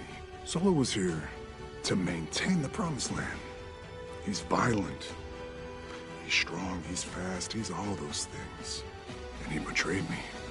Any man who would betray me must be a very dangerous man. Solo defeated John Cena. Solo elected to betray your tribal chief, Roman Reigns, in an attempt to bestow upon himself the title of tribal chief. When I refused to acknowledge Solo as my tribal chief, you are not my tribal. He, Tama Tonga, Tonga Loa, and Jacob Fatu put me through a table in Madison Square Garden. And that led to opportunities to compete for the undisputed WWE Heavyweight Championship. It's led to more visibility with Solo's rogue bloodline ruling over SmackDown. Every choice Solo made only furthered his standing in WWE. He has the bloodlust of the Wild Samoans, the brutality of his cousin Yokozuna, and the single-minded focus of Roman Reigns, all rolled into one. There is no question. The future is his for the taking. and that he will be champion many times over, and that he may set records of his own before it's all said and done. Few men have so quickly served notice to all of WWE in the manner that Solo Sikoa has done. Whether you want to acknowledge him or not is irrelevant. One way or another, Solo Sikoa forces you to do just that, or you will suffer severe consequences. One by one, each and every single superstar on the WWE roster is going to find that out. Solo will make sure of it.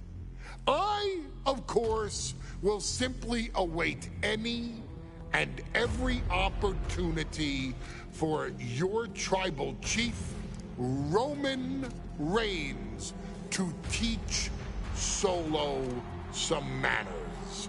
Until that happens, though, we are taking you back to the one-year anniversary special for NXT 2.0, which saw then North American champion Carmelo Hayes, and indeed, he is him, issue an open challenge. Unfortunately for the future superstar, it was to be answered by Solo Sikoa, and things went as well for Hayes as you can probably guess. Showcase the unrelenting fury that has made Solo Sikoa nearly unstoppable, and defeat Carmelo Hayes to earn Solo his first championship victory. It won't be easy against Carmelo, especially when he has Trick Williams watching his back. And if you make one mistake against the champ, he'll take his shot and most likely hit nothing but net.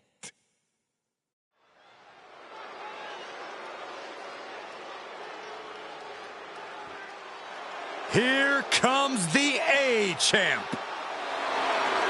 The following contest, scheduled for one fall, is for the NXT North American Championship. Accompanied by Trick Williams, he is the NXT North American Champion, Carmelo Hayes. Mello and Trick looking so pleased with themselves after attacking Wesley. NXT 2.0 celebrating its first anniversary, all thanks to amazing talent like this man. Hayes has a look right now. He probably thinks he's getting the night off and another day on his North American title reign. Well, after what Mello and Trick just did to Wesley, who's going to have the guts to step up and take Lee's place?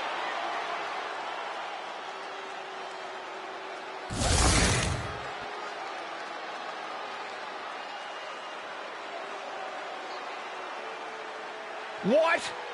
This place is shaking! We never thought we'd see Sikoa again. His opponent, from Las Vegas, Nevada, weighing in at 250 pounds, Solo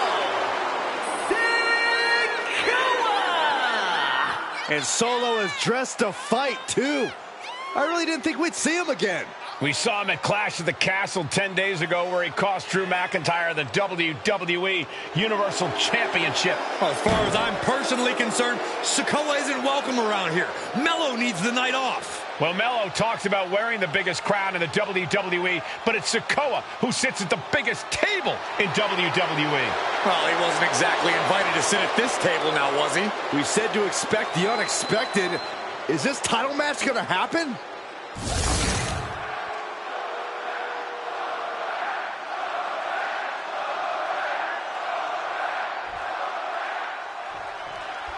As we say in WWE, expect the unexpected.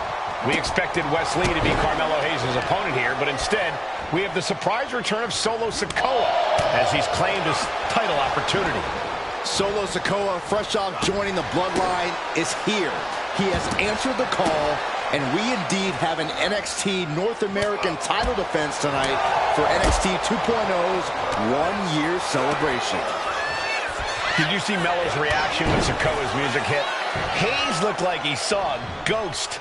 Solo's been saying he got next for the North American Championship, but that was a long time ago. Melo thought Sikoa was in his rearview mirror. These two men took part in a triple threat for... And Sikoa sent toward the ropes, and Carmelo Hayes with a kick right to the midsection. Melo taking it to Sikoa here. The power of Solo just a little too much for the A-Champ in this instance. What a chop. Trademark viciousness. Lack of mercy. That's what Solo Sikoa is all about. Into the corner. Big splash by Sikoa. Melo in trouble. Sikoa. Trick Williams making sure Melo got out of harm's way. Well, at least momentarily. And momentarily is right. Sikoa continuing to inflict more punishment on the champ. And Hayes takes out Williams on the outside. Solo standing strong. Solo not allowing the presence of Trick Williams to distract him whatsoever. Thinking about a submission here, Case. Boston Crab. He lets his opponent out of the submission. Yeah, but who knows what damage has been done. Ooh.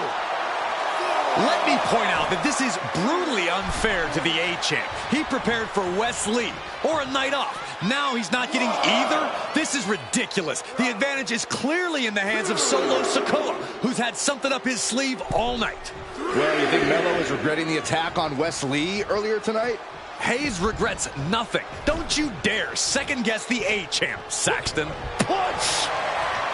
Batten down the hatches. These two are unloading. Bam!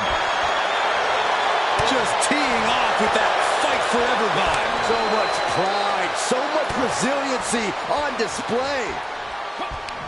Giving up now is not an option. They have to finish this. Back and forth, neither one giving up any ground. Both absolutely drained, but both refusing to give up. The roundhouse connects. Trick Williams cheering on Carmelo Hayes.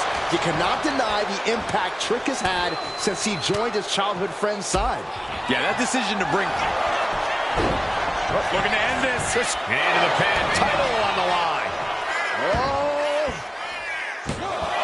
Shoulder up, and the referee ends the count. Not yet.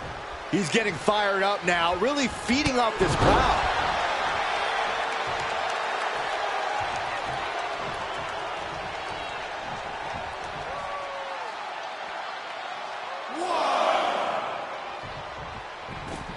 Stepping out of the ring here. Heading out, but needs to be aware of the referee's count. And here he is, heading back into the ring. Oh, boom! Trick Williams has been quite the difference maker for Carmelo Hayes over the last year. How many times has Williams helped Hayes and saved that North American title? Yeah, but 10 days ago, Solo Sikoa did the same thing for Roman Reigns when he attacked Drew McIntyre at Clash at the Castle.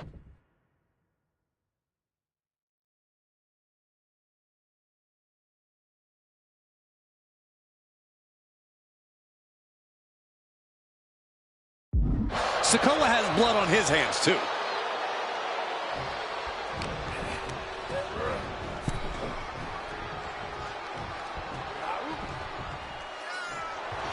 And Sikoa channeling his energy here.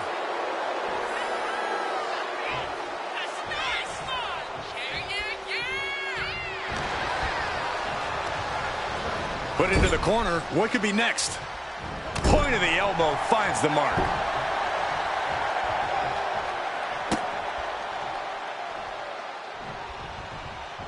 Hayes now on the offensive.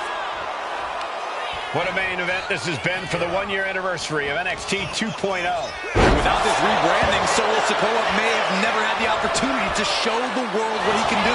And if Solo didn't have this break... Hayes in full control. The champ delivering when it counts.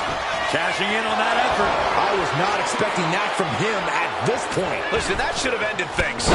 And look at his face. At this point, you have to believe he's losing some faith in himself. Oh, what a drop kick. On the mark. And avoids taking any damage. Wrestling him down. It's cinched in. This could be over. It's hooked in deep. Looking to free the arm and does just that. Has him in the corner. Big uppercut rocks the jaw of Carmelo Hayes. Ripped out of the corner. Looking to put him away, and now Trick Williams up on the apron, causing a distraction. Trick paying dividends. Ooh. First 48. And that could be the turning point for the North American champion.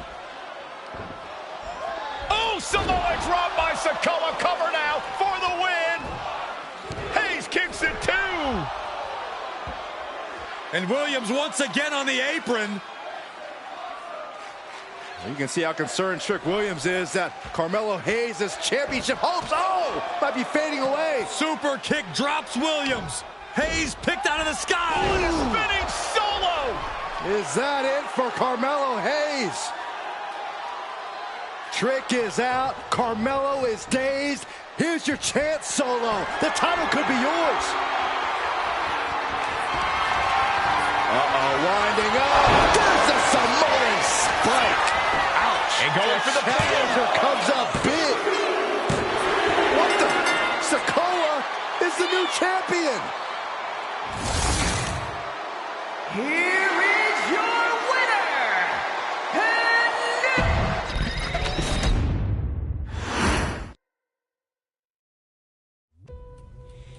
I ain't doing this one.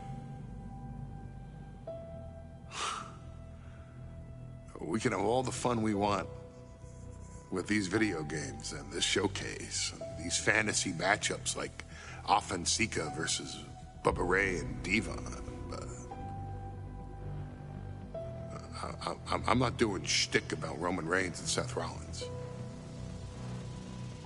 That's a little too volatile. And it's way too personal for Roman Reigns. Roman Reigns and Seth Rollins came up together in the Shield. And Seth Rollins took it upon himself to disband the Shield by blindsiding Roman Reigns with a chair.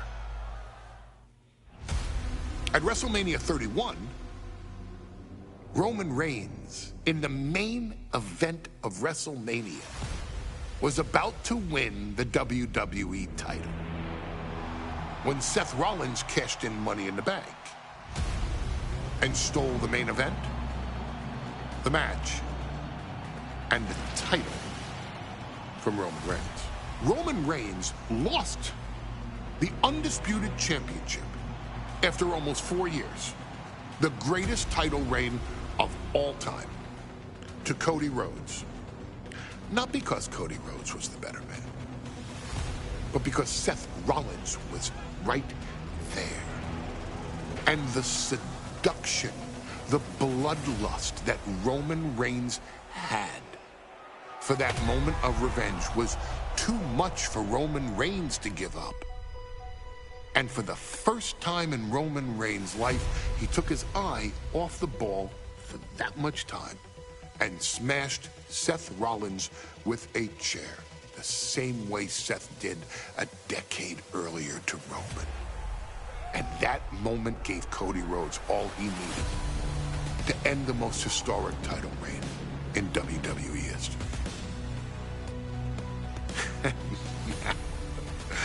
I'm supposed to do shtick about Roman Reigns versus Seth Rollins for a showcase? I mean, it's smart, because the next time Roman Reigns steps into the ring with Seth Rollins will be the last time Seth Rollins steps into a ring. Next time Roman Reigns gets his hands on Seth Rollins, you won't have your architect anymore. You won't have your visionary anymore. You won't have your revolutionary anymore. You will have your tribal chief, Roman Reigns, but you'll never again have Seth freaking Rollins. Roman Reigns will put an end to Seth Rollins in WWE.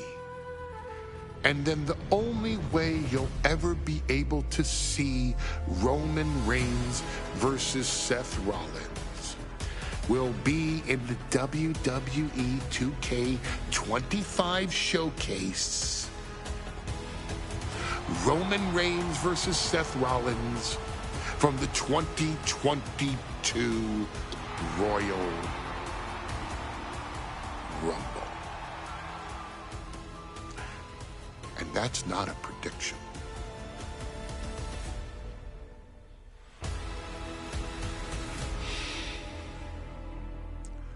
That's a spoiler.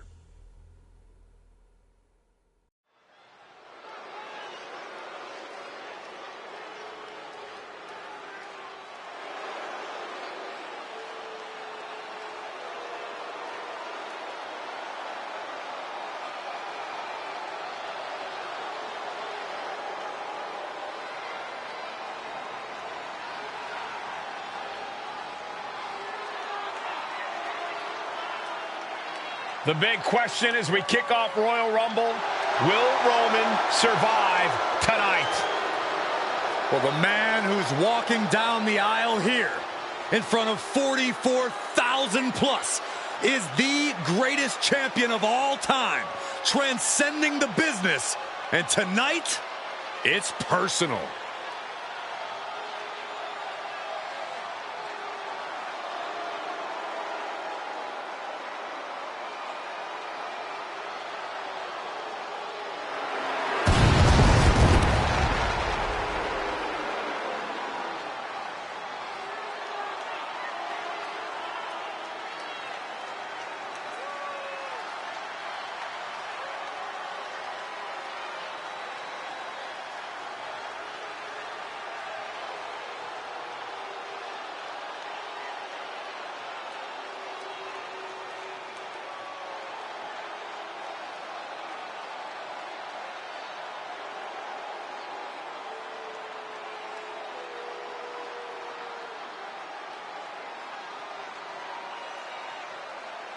For 17 months, Roman Reigns has dominated everyone.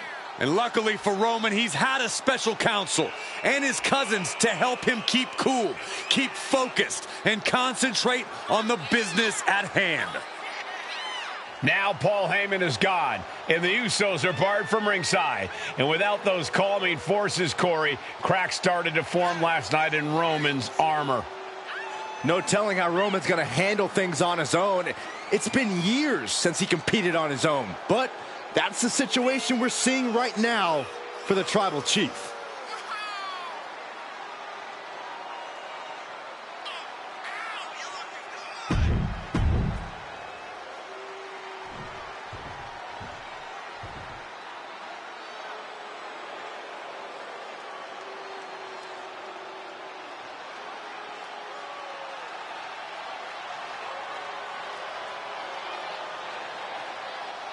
Look at this.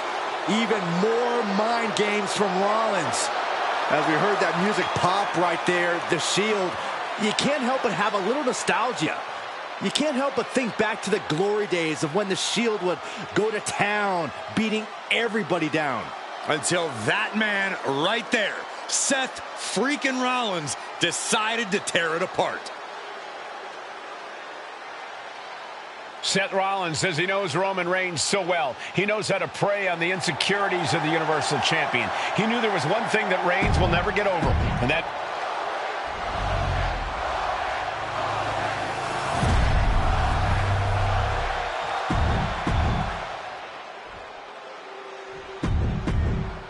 And that title, the WWE Universal Championship...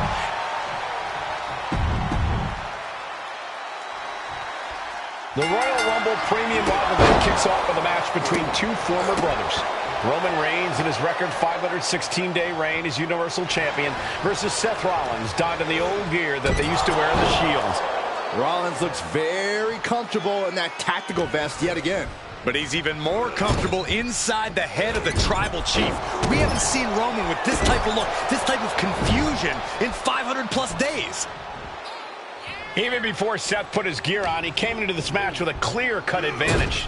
You're right, Cole. 1 week ago on SmackDown, Seth Rollins and Kevin Owens defeated the Usos. As a result, Jimmy and Jay are barred from ringside. It was an all-or-nothing move, as Rollins would have lost his title opportunity had that match gone the other way. It just proves that Seth freaking Rollins will take every freaking risk to win. High-level ability being shown with each of these counters. Heading back into the ring now. Attempting the DDT. And oh, a clothesline. What impact. Oh, man.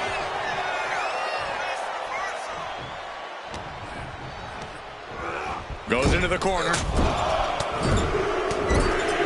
Non-stop blows. And the wise man, Paul Heyman, will be at ringside for a championship match tonight, just not this one. And that's just sickening to me, Cole. Reigns had just cause for firing the wise man. Going head-to-head, putting each other to the test. Neither competitor is backing down. Looks like a hockey fight's just broken out.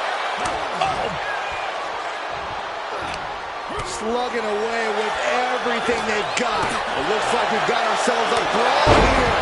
Reigns seems to be taking just a little bit more pleasure than he usually does as he piles on the attacks. The disdain he has for Rollins is off the charts. Roman certainly seems out of his comfort zone right now, guys. Reigns and his comfort zone aren't even in the same zip code tonight, Cole. Unless he can snap out of it fast, he's going to make a mistake that Rollins will capitalize on. Gentlemen, for 17 months, Roman Reigns has dominated. He had special counsel and cousins to help him stay in control, to keep his cool, to concentrate on the business at hand. But now Paul Heyman is gone, and the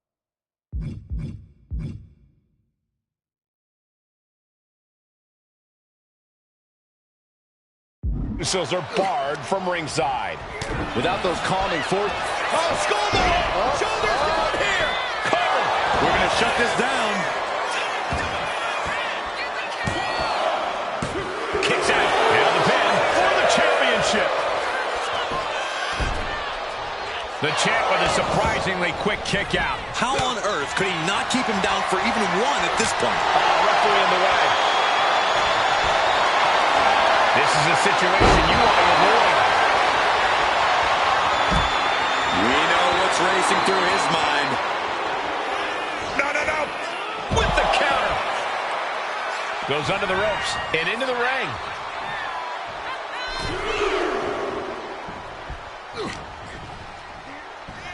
Seth Rollins hooking up his opponent. A small package driver.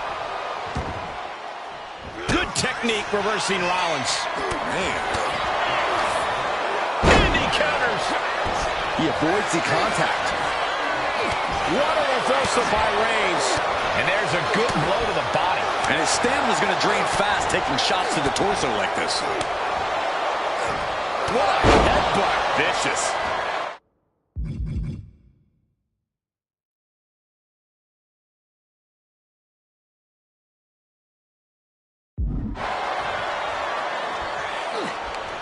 Answer that with a knee to the gut.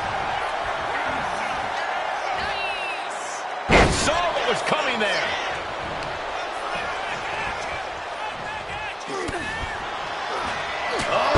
Headbutt. And that's another well-placed attack to his head and neck area.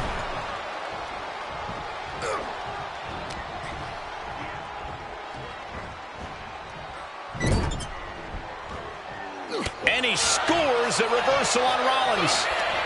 Each athlete finding an answer for everything thrown at them. One counter met by another. Fist directly to the gut. Reversal after reversal. These two have counters for days. What a headbutt. A reversal. He saw that coming. We're seeing one response after another. Neither superstar gaining a foothold.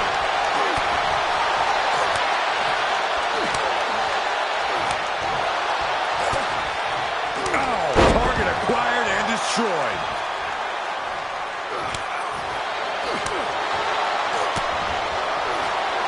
Oh, what a punch.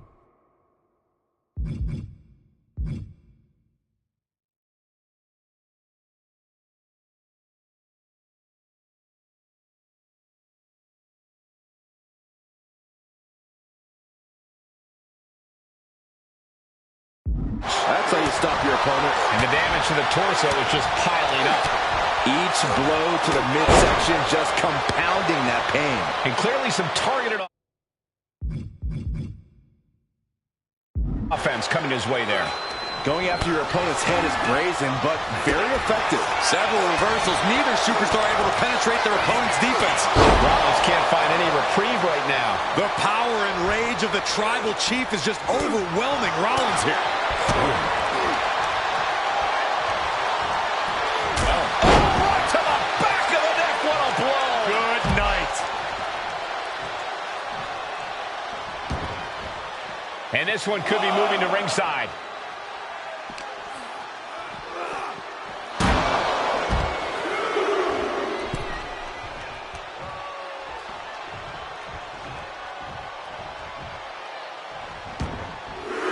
And he's going to the outside, which will start a count out. Ooh.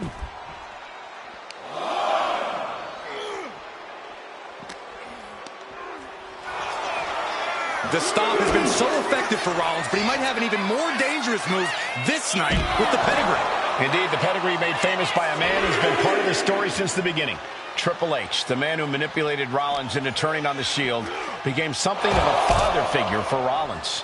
And judging by the cerebral approach Rollins has taken tonight, he indeed knows how to play the game.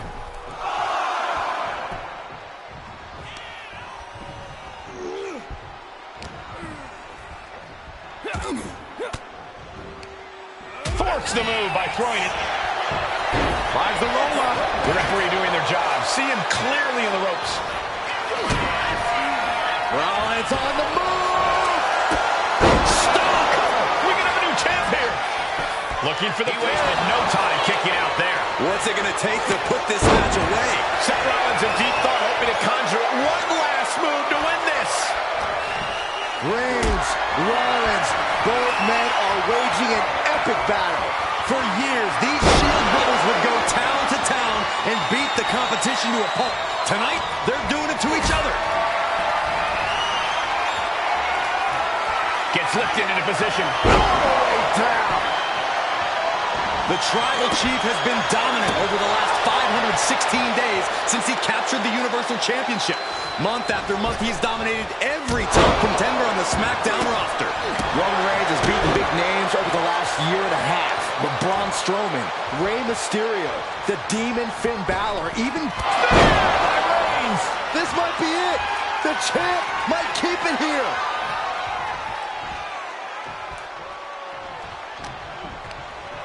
Over the top and lands awkwardly outside. Looking to explore things ringside now. He looks defenseless as he struggles to get his bearings.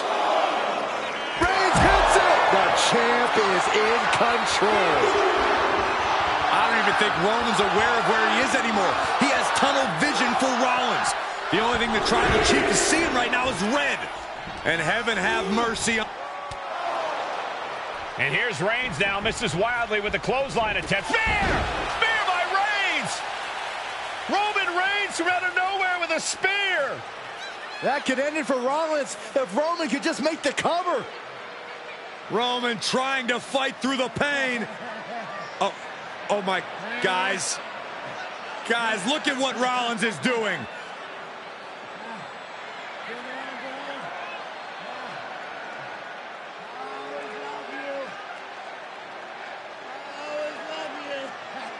After all these two have been through, Rollins wants that Shield fist bump. Reigns shaking it off as Rollins continues to try to play mind games. Yeah, but that may have triggered a litany of emotions within the tribal chief. Reigns unsure of what to do.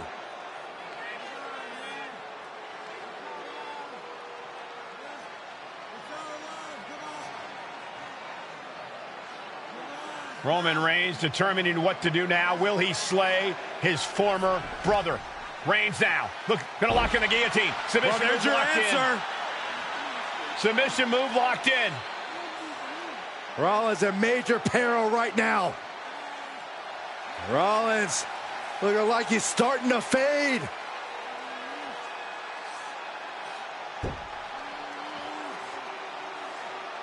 Seth trying desperately to make it to the bottom rope. I'm not sure he can make it, Corey. Trying to make it to the rope to force some sort of break. Seth trying to hang on. How can he do this here? Is Rollins going to tap here? What's Rollins going to do? Is he going to tap out? Well, he makes it to the rope. Reigns has a 5 count to break the hold.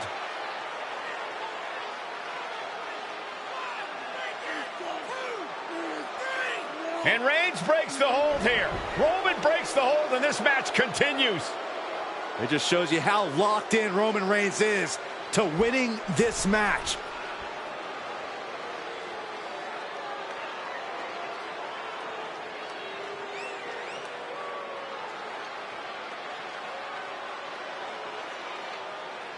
Rollins just motionless now. Roman had that guillotine locked in far too long. Well, the oxygen's... Reigns in the corner, ready to spear. Perfect execution by the champion. The head of the table, and Seth freaking Rollins are at war right now. Bombs being thrown between these Shield brothers, but only one will be left standing. Getting him right into the corner. And the counter from Rollins. Now Rollins looking for some momentum. Brief sign of adrenaline from Rollins. Sidewalk slam! Almost drove him through the ring. Roman Reigns has just taken command. And you can see Seth is being run into the ground by Roman. Taking things to the outside, but got to make sure to heed the officials' count.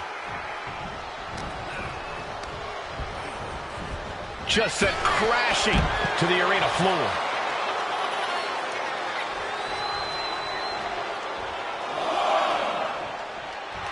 Choose any Seth Rollins nickname you want, they're all true. And the WWE Universe can't deny it. Ooh, one step ahead there. Ooh, holding to the turnbuckle. Down to the mat.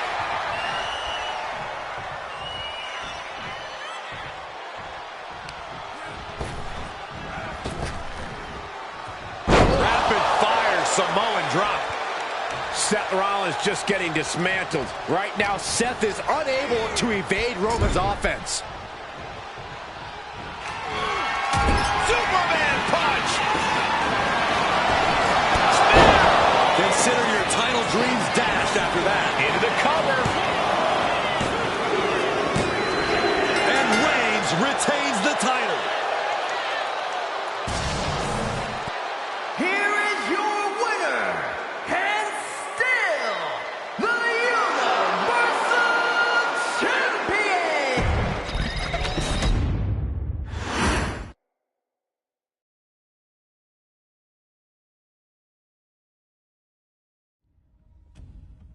I'm the last guy to knock a revolution. I've led a few of those, you know. I admire revolutionaries. I respect evolutionaries. They are the lifeblood of the bloodline. So when Solo Sikoa seized the moment and became the tribal chief in Roman Reigns' absence, I didn't like it.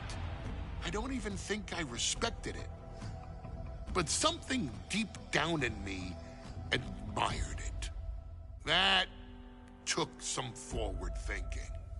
I'm the chief now!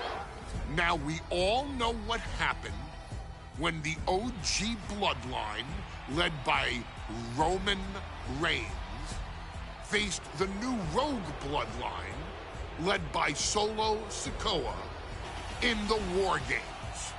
But there was a discussion here while planning the WWE 2K25 showcase that has me, your wise man, admittedly a little intrigued.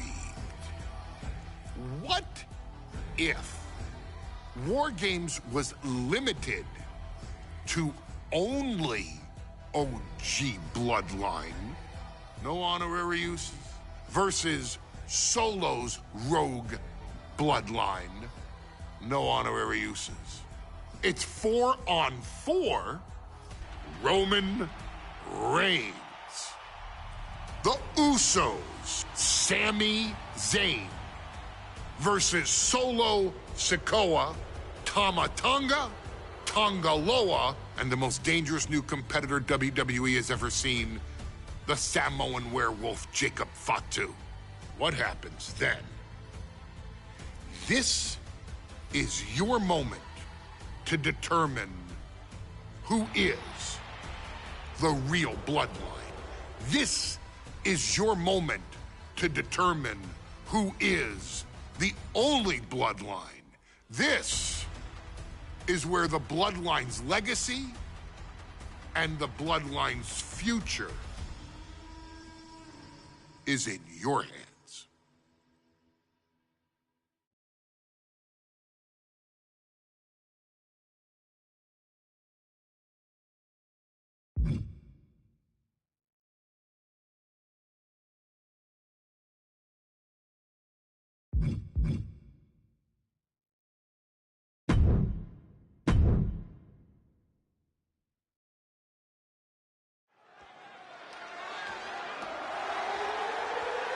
The following contest is the men's War Games match. The rules of the match are as follows. 2 teams will be contained in separate cages, with 1 member of each team starting the match.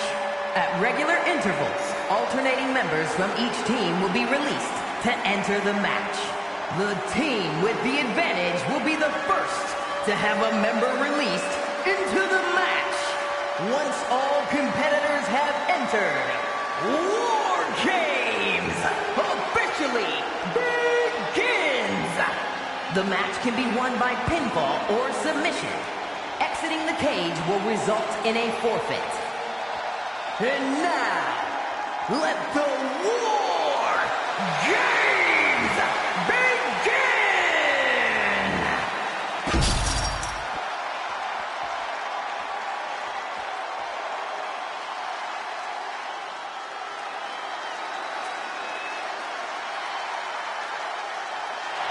The Bloodline is in chaos.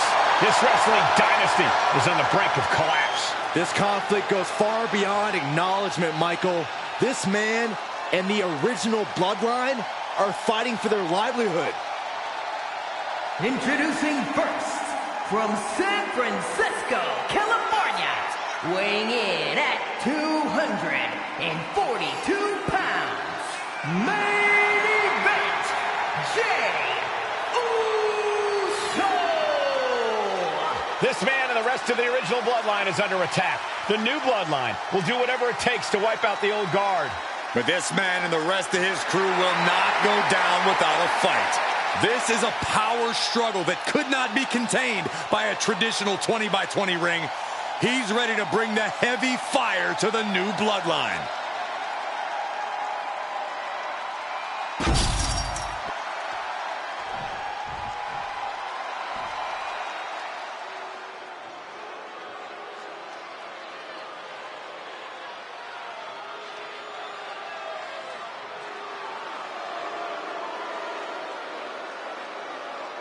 The original Bloodline was created with the wisdom of the elders, but this man and the new Bloodline are destroying what was built. Well, this conflict was unfathomable until now. The new Bloodline is ready to hunt.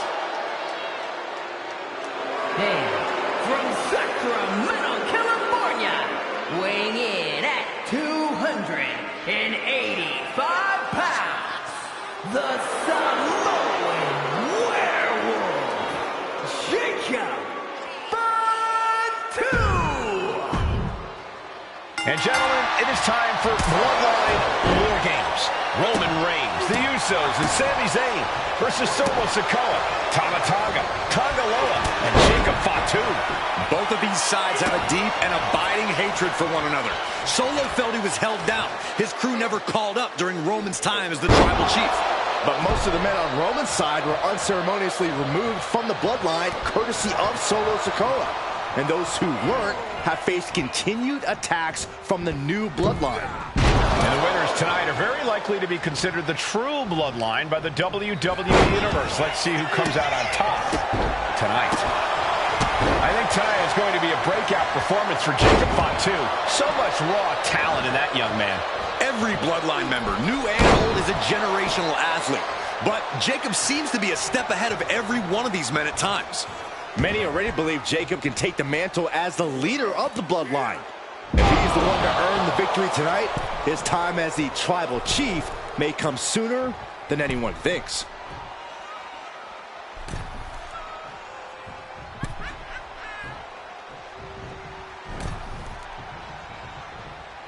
That'll turn your lights out. Jacob Fatu taking the upper hand in a big way. So, we're going to finish it off. A lot to prove from the new bloodline tonight. Gentlemen, do you think they can do it? Absolutely, Cole. Solo Sikoa, Jacob Fatu, Tonga Loa, and Tama Tonga have been competing on a different level as of late. They have won some major matches and earned titles too, but I worry they might not be as ready for War Games as Roman's crew. There's a lot more big match experience in general on Roman's side. Well, that may be true, but Solo's side has youth and a devil-may-care attitude that can work out tremendously inside War Games. I expect Solo's side to go all out here inside. Blast off! What a headbutt! Solo Sikoa's group at a decided disadvantage. His side has less experience inside this structure. But look at how young and hungry Team Solo is. In particular, Tama Tonga is a real wild card. He's like, wait a minute. What are you doing?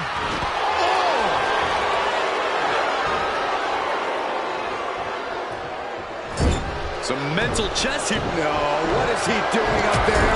Caught him right in the jaw. What a shot. Dropped by the Enziguri. And an elbow. Why would anyone stand on top of the cage like that? Just breaking down the opponent. Counting down the seconds as this match gets closer to being even. Drop kick right on point.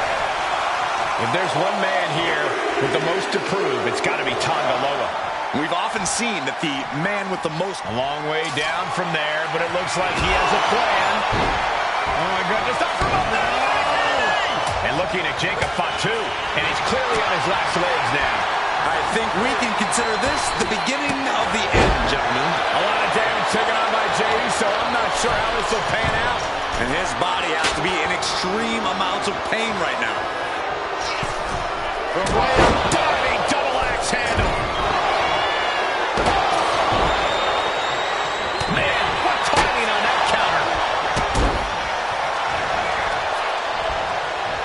Suplex. Zayn exposed here. Caught with a DDT. Did Jacob Fatu get enough of it?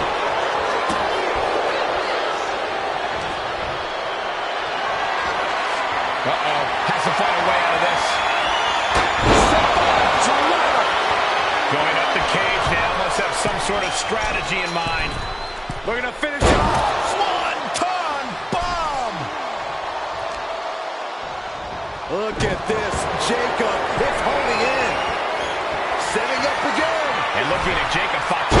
DDT. End of the line for Zayn. Countdown's on to get ready because this will give one team a greater number of combatants. Men in this war, but one seems to be fighting his own internal battle. That man, Jimmy Uso. He's currently on Team Roman, but this might be an instance of the enemy of my enemy is my friend. Well, Jimmy had clashes with Roman. He went to war with his brother Jey, but the men who put Jimmy on the shelf for months stand across the ring. Jimmy's out for every member of solo squat tonight, and he'll deal with the rest of his fractured family later. Ooh, a vicious shot right to the dome.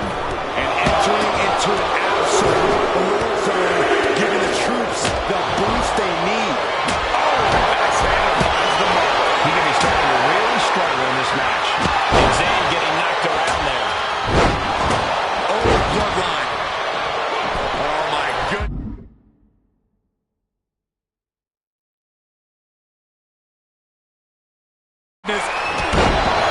Gotta be a bit tough for Jay to stand up amongst this team. Some close allies, but some enemies he's yet to forget. From the middle rope. Oh, what a splash. Fortune favors the hold. These risks could be a winning strategy. And guys, this is what War Games is all about. Both bloodlines leaving it all in the ring. The old guard and new school trading their biggest shots in one of the most dangerous environments in all of WWE. New entrant about to come in, and not a moment too soon. Unleashing a barrage on their opponent. Boom! Here's the buzzer, and Jimmy Uso is looking for revenge against the new bloodline in War Games. OG bloodline leader Roman Reigns has so much on the line in this one, guys. Absolutely, Michael. Solo Sikoa took his spot at the head of the table. He says he's the new tribal chief. And that is Roman's legacy.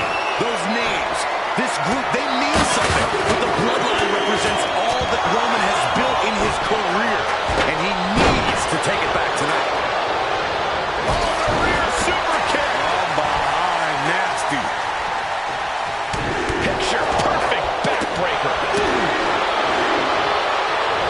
Double axe handle.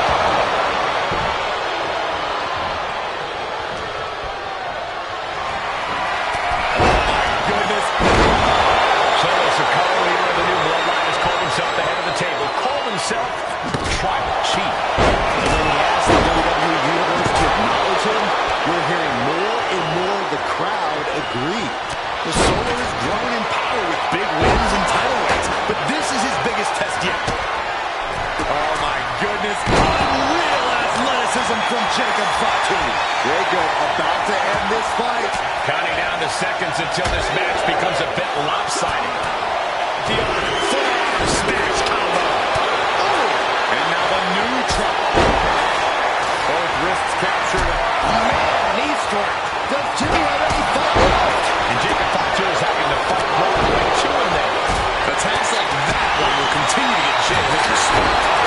Carrying into jeopardizing position here. I don't like it, but in War Games, a one-sided brawl is all perfectly legal.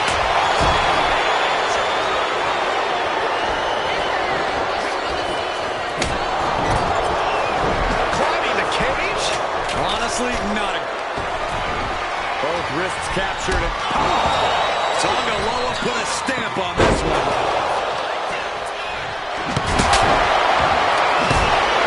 He's headed up. Might be going toward the top of this War Game structure. Landed with a neck breaker. You can feel it. The place is rocking. The WWE Universe making their feelings known. Going to the top rope. What's his plan? Agonizing. From the middle rope.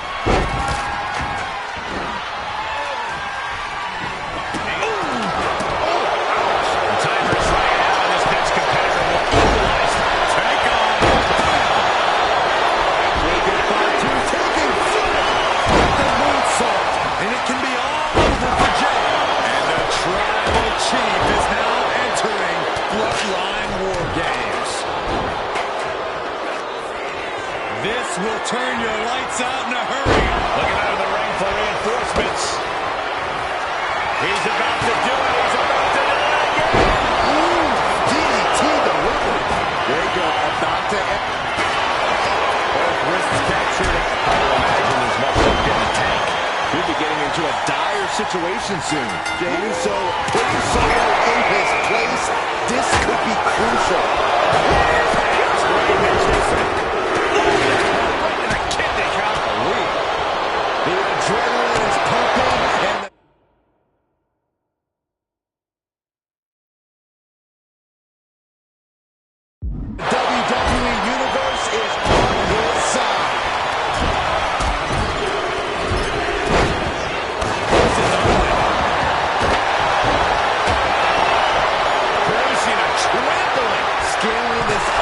unforgiving War Games cage.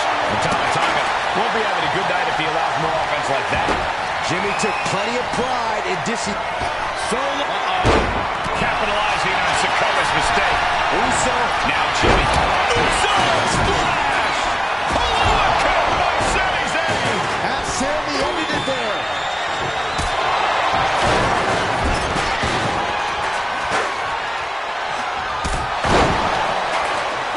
Power slam. Good night.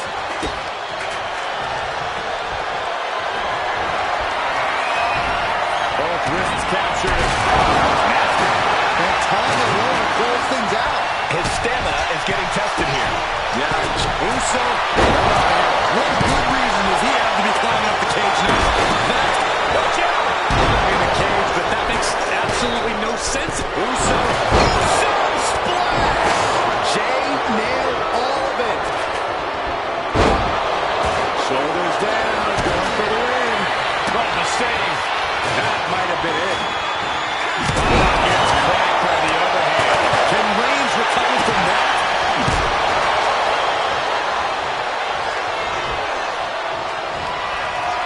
Winding up. This could be the end of the night for Jey Uso. He comes to the rescue for his team.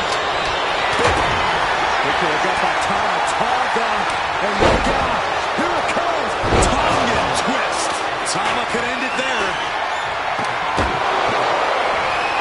Landing a big hit with that hammer. We're about to see it again. And it's Solo looking for the win. And Solo's team takes it. All hail the true bloodline. Here are your winners, Solo Sikoa, Tonga, Tonga Loa, and Jacob Fatu, the new Bloodline. You want to know which version of the Bloodline is superior? Well, there's your answer. Solo's crew prevailed inside War Games. These four men are true family. Each of them fought with that same bit of hunger and attitude we once saw in Roman's old crew. But now we know that... Here we go. First two combatants locked in the War Game structure. The original Bloodline versus the new Bloodline in the match beyond. The WWE Universe has wanted to see this war for some time, gentlemen. Roman and his old guard versus Solo and the new crew. So many questions. Can Roman's teammates put their past animosity aside? Can the rest of Solo's gang handle a match against competitors with more War Games experience? Well, Byron, I think we'll know the answer to all those questions just a matter of minutes. If there's one man here with the most to prove, it's got to be Tonga Loa. We've often seen that the man with the most to prove ends up being the difference maker in War Games. Many folks think Tonga Loa is just a foot soldier for Solo. But let's not forget, this man is the son of Haku. Just like his father, Tonga Loa truly excels in a brawl. And there is no bigger brawl than War Games. Before War Games officially starts, what do you guys think is the key to the old school Bloodline coming out on top? Every one of these men is a proven main eventer, Michael. But that won't be enough if they can't stay on the same page. Yeah, and given how united Solo's team is, I don't think even the Mount Rushmore of WWE could handle the new Bloodline. Roman and his crew need to remember what bonded them, what made their team Uzi, and work as a real team. Just one last time. Gotta be a bit tough for Jey to stand up amongst this team. Some close allies, but some enemies he's yet to forgive. We've seen the wars that Jey has waged with his cousin Roman, with his brother Jimmy, but he needs to put that aside tonight. And Jey has the title wins and big victories that earned him the main event moniker. But if he's the one to put away the new Bloodline, he will truly be the main event of War Games. Jacob's planning something here. Spiked! Did Jacob Fatu get enough of it? Jacob setting himself up top. From the top, double axe handle connects. He's able to avoid heavy contact.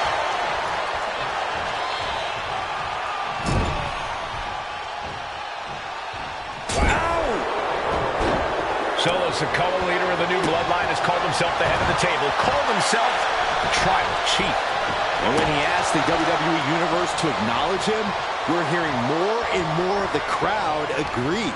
Well, Solo has grown in power with big wins and title reigns, but this is his biggest test yet. If his crew can defeat Romans, Sikoa will be everything he says he is and more.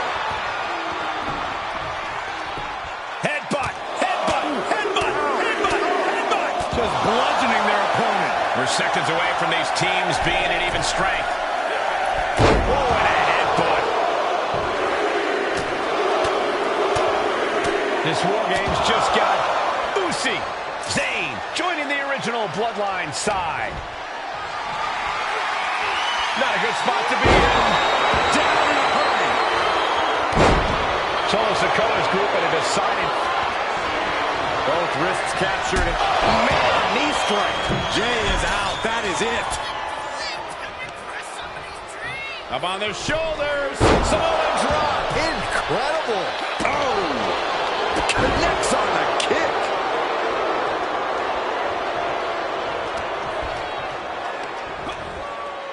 Oh, look at that scope slam. Strikes with a kick. Ooh. Jay puts a stop to that. Oof. Muscling up their opponent. Way up and down hard.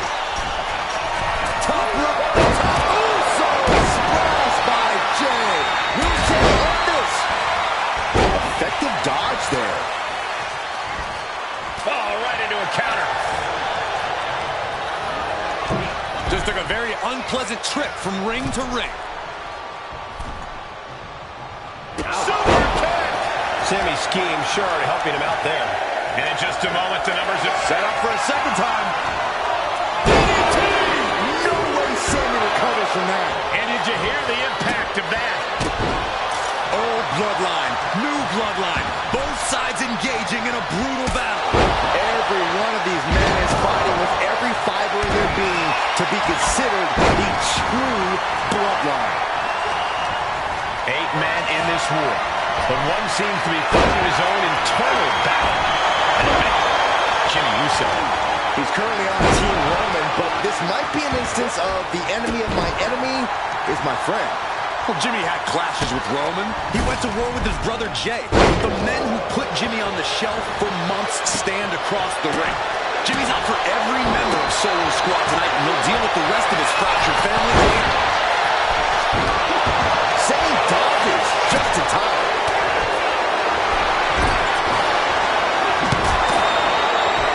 Down on the ground, getting pummeled by that hammer. Tonga's looking to wrap this one up. Tonga setting it up. Here it comes. OG Bloodline leader Roman Reigns has so much on the line in this one, guys. Oh, absolutely, Michael. Solo Sikoa took his spot at the head of the table. He says he's the new tribal chief. And that is Roman's legacy. Those names, this group, they mean something. Tonga executing a vicious Tongan twist. Victory nearly at hand for Tonga.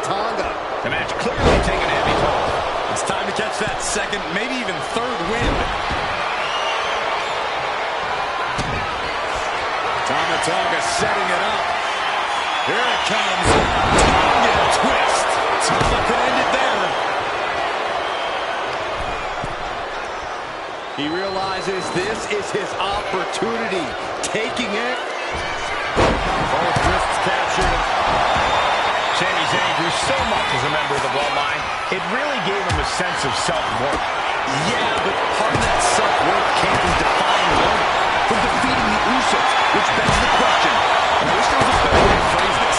Is Sami Zayn still Usi? I think he is, Corey. Sami seems elated to be fighting alongside Jay and even Jimmy. Those are his dogs. This arena has come unglued. You can feel the foundation shifting with every turn in the match. Oh my goodness. Boom! Boom!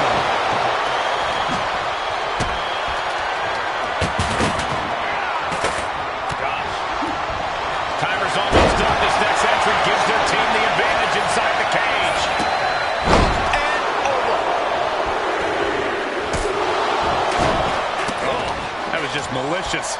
And now the new tribal chief, Solo Sikoa, joining Bloodline War Games. Number one, flying. And now having to deal with that weapon is like going up against two competitors at once. What energy in this arena tonight. I'm getting goosebumps. The sheen is starting to wear off of him a bit now. Yeah, Jacob looked confident going on the attack. He's looking for yet another exclamation mark. Showing the pain of another attack to the head. He could be dazed. Jimmy with a cause for alarm. Pinpointing the trachea. Insult to injury and more injury with that stop sign. There was some power behind that punch. What are they attempting to do here? Looking for a suplex. No. Crank in the head. Kendo stick impact. Trying to get up. He has no clue what's in store for him here.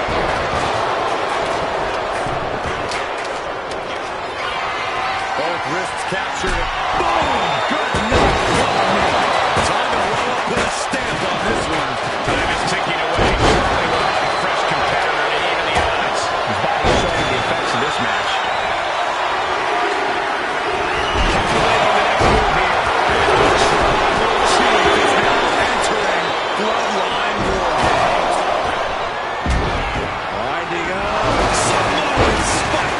Now Solo needs to end this. Nice hip toss. Lift off.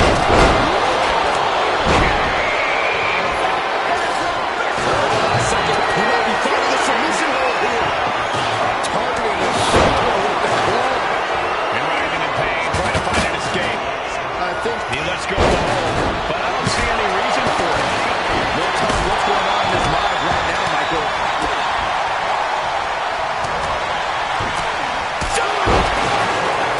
Both wrists captured. And looking at Jimmy himself. And that can vanquish Tama. Here comes another one. Boom! Samoan spike. Solo can end this now. Jacob about to end this fight. Given a new meaning. Both wrists captured. Tonga Loa put a stamp on this one.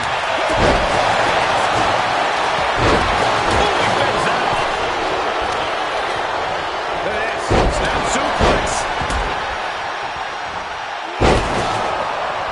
He's going back to the well. And looking at Jacob Fatu. Implanted by the DDT. Did Jacob Fatu get enough of it? Side headlock applied. Good choker. Oh my gosh. Oh, what a forearm! And that one did it. Jimmy is now starting to bleed. Shoulders are down. Jacob's got to kick out. And breaks the pin and makes the save. Tonga executing a vicious Tonga twist. Victory nearly in hand for Tama Tonga. Shoulder up. You are not alone in your shoulder. Here's the cover. I guess he doesn't think he's done enough damage to put this one away yet. Obviously still has some fight left.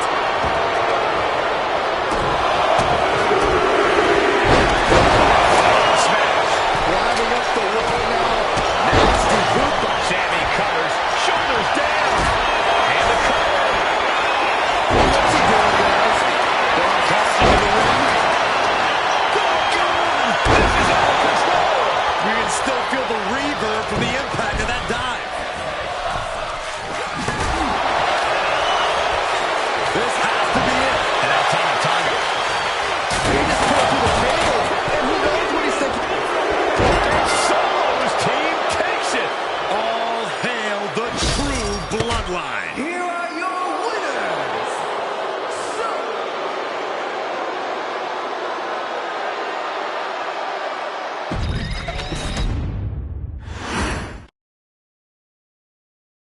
Okay, a little bit out of character for your wise man, but that was a little bit difficult for me to watch.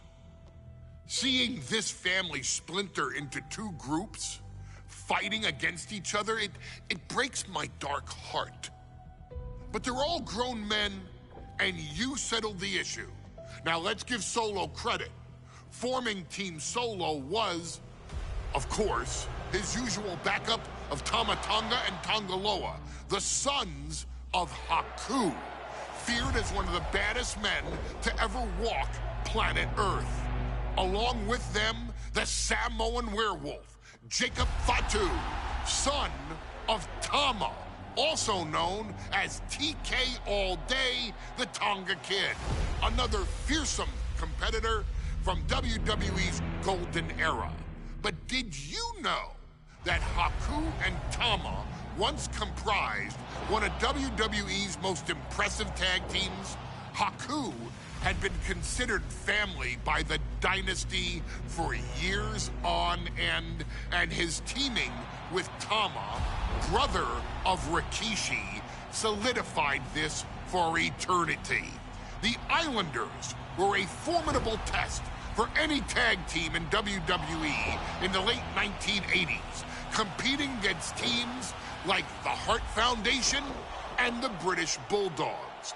Initially fan favorites, the two would embrace a more hard-nosed approach and even teamed up with WWE Hall of Famer Bobby the Brain Heenan, finding even more success. The team flawlessly merged aerial excellence, martial arts mastery, and some good old-fashioned Islander grit.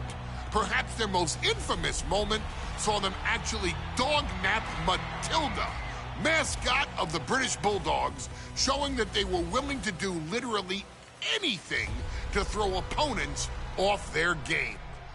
Both men are still revered today as two of the real legit tough guys in the industry, names that instill fear simply upon mention, and they absolutely taught their children well.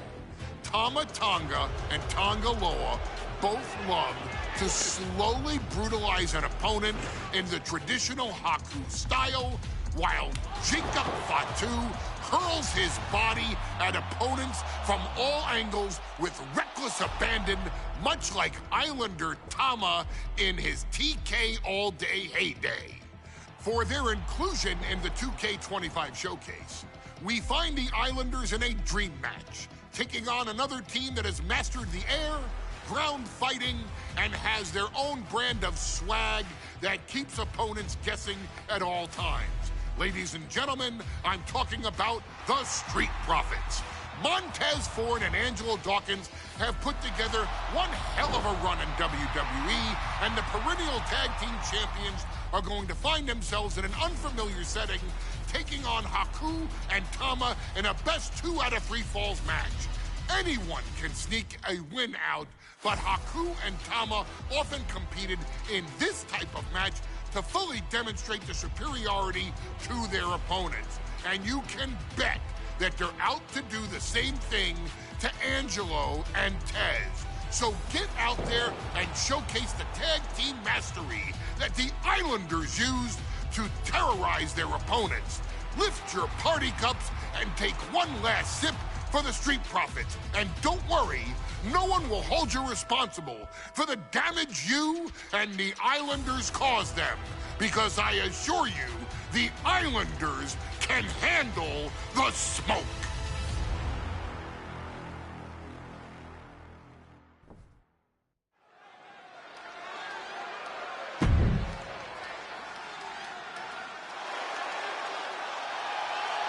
It is time for the Street Profits to get themselves some of the Islanders.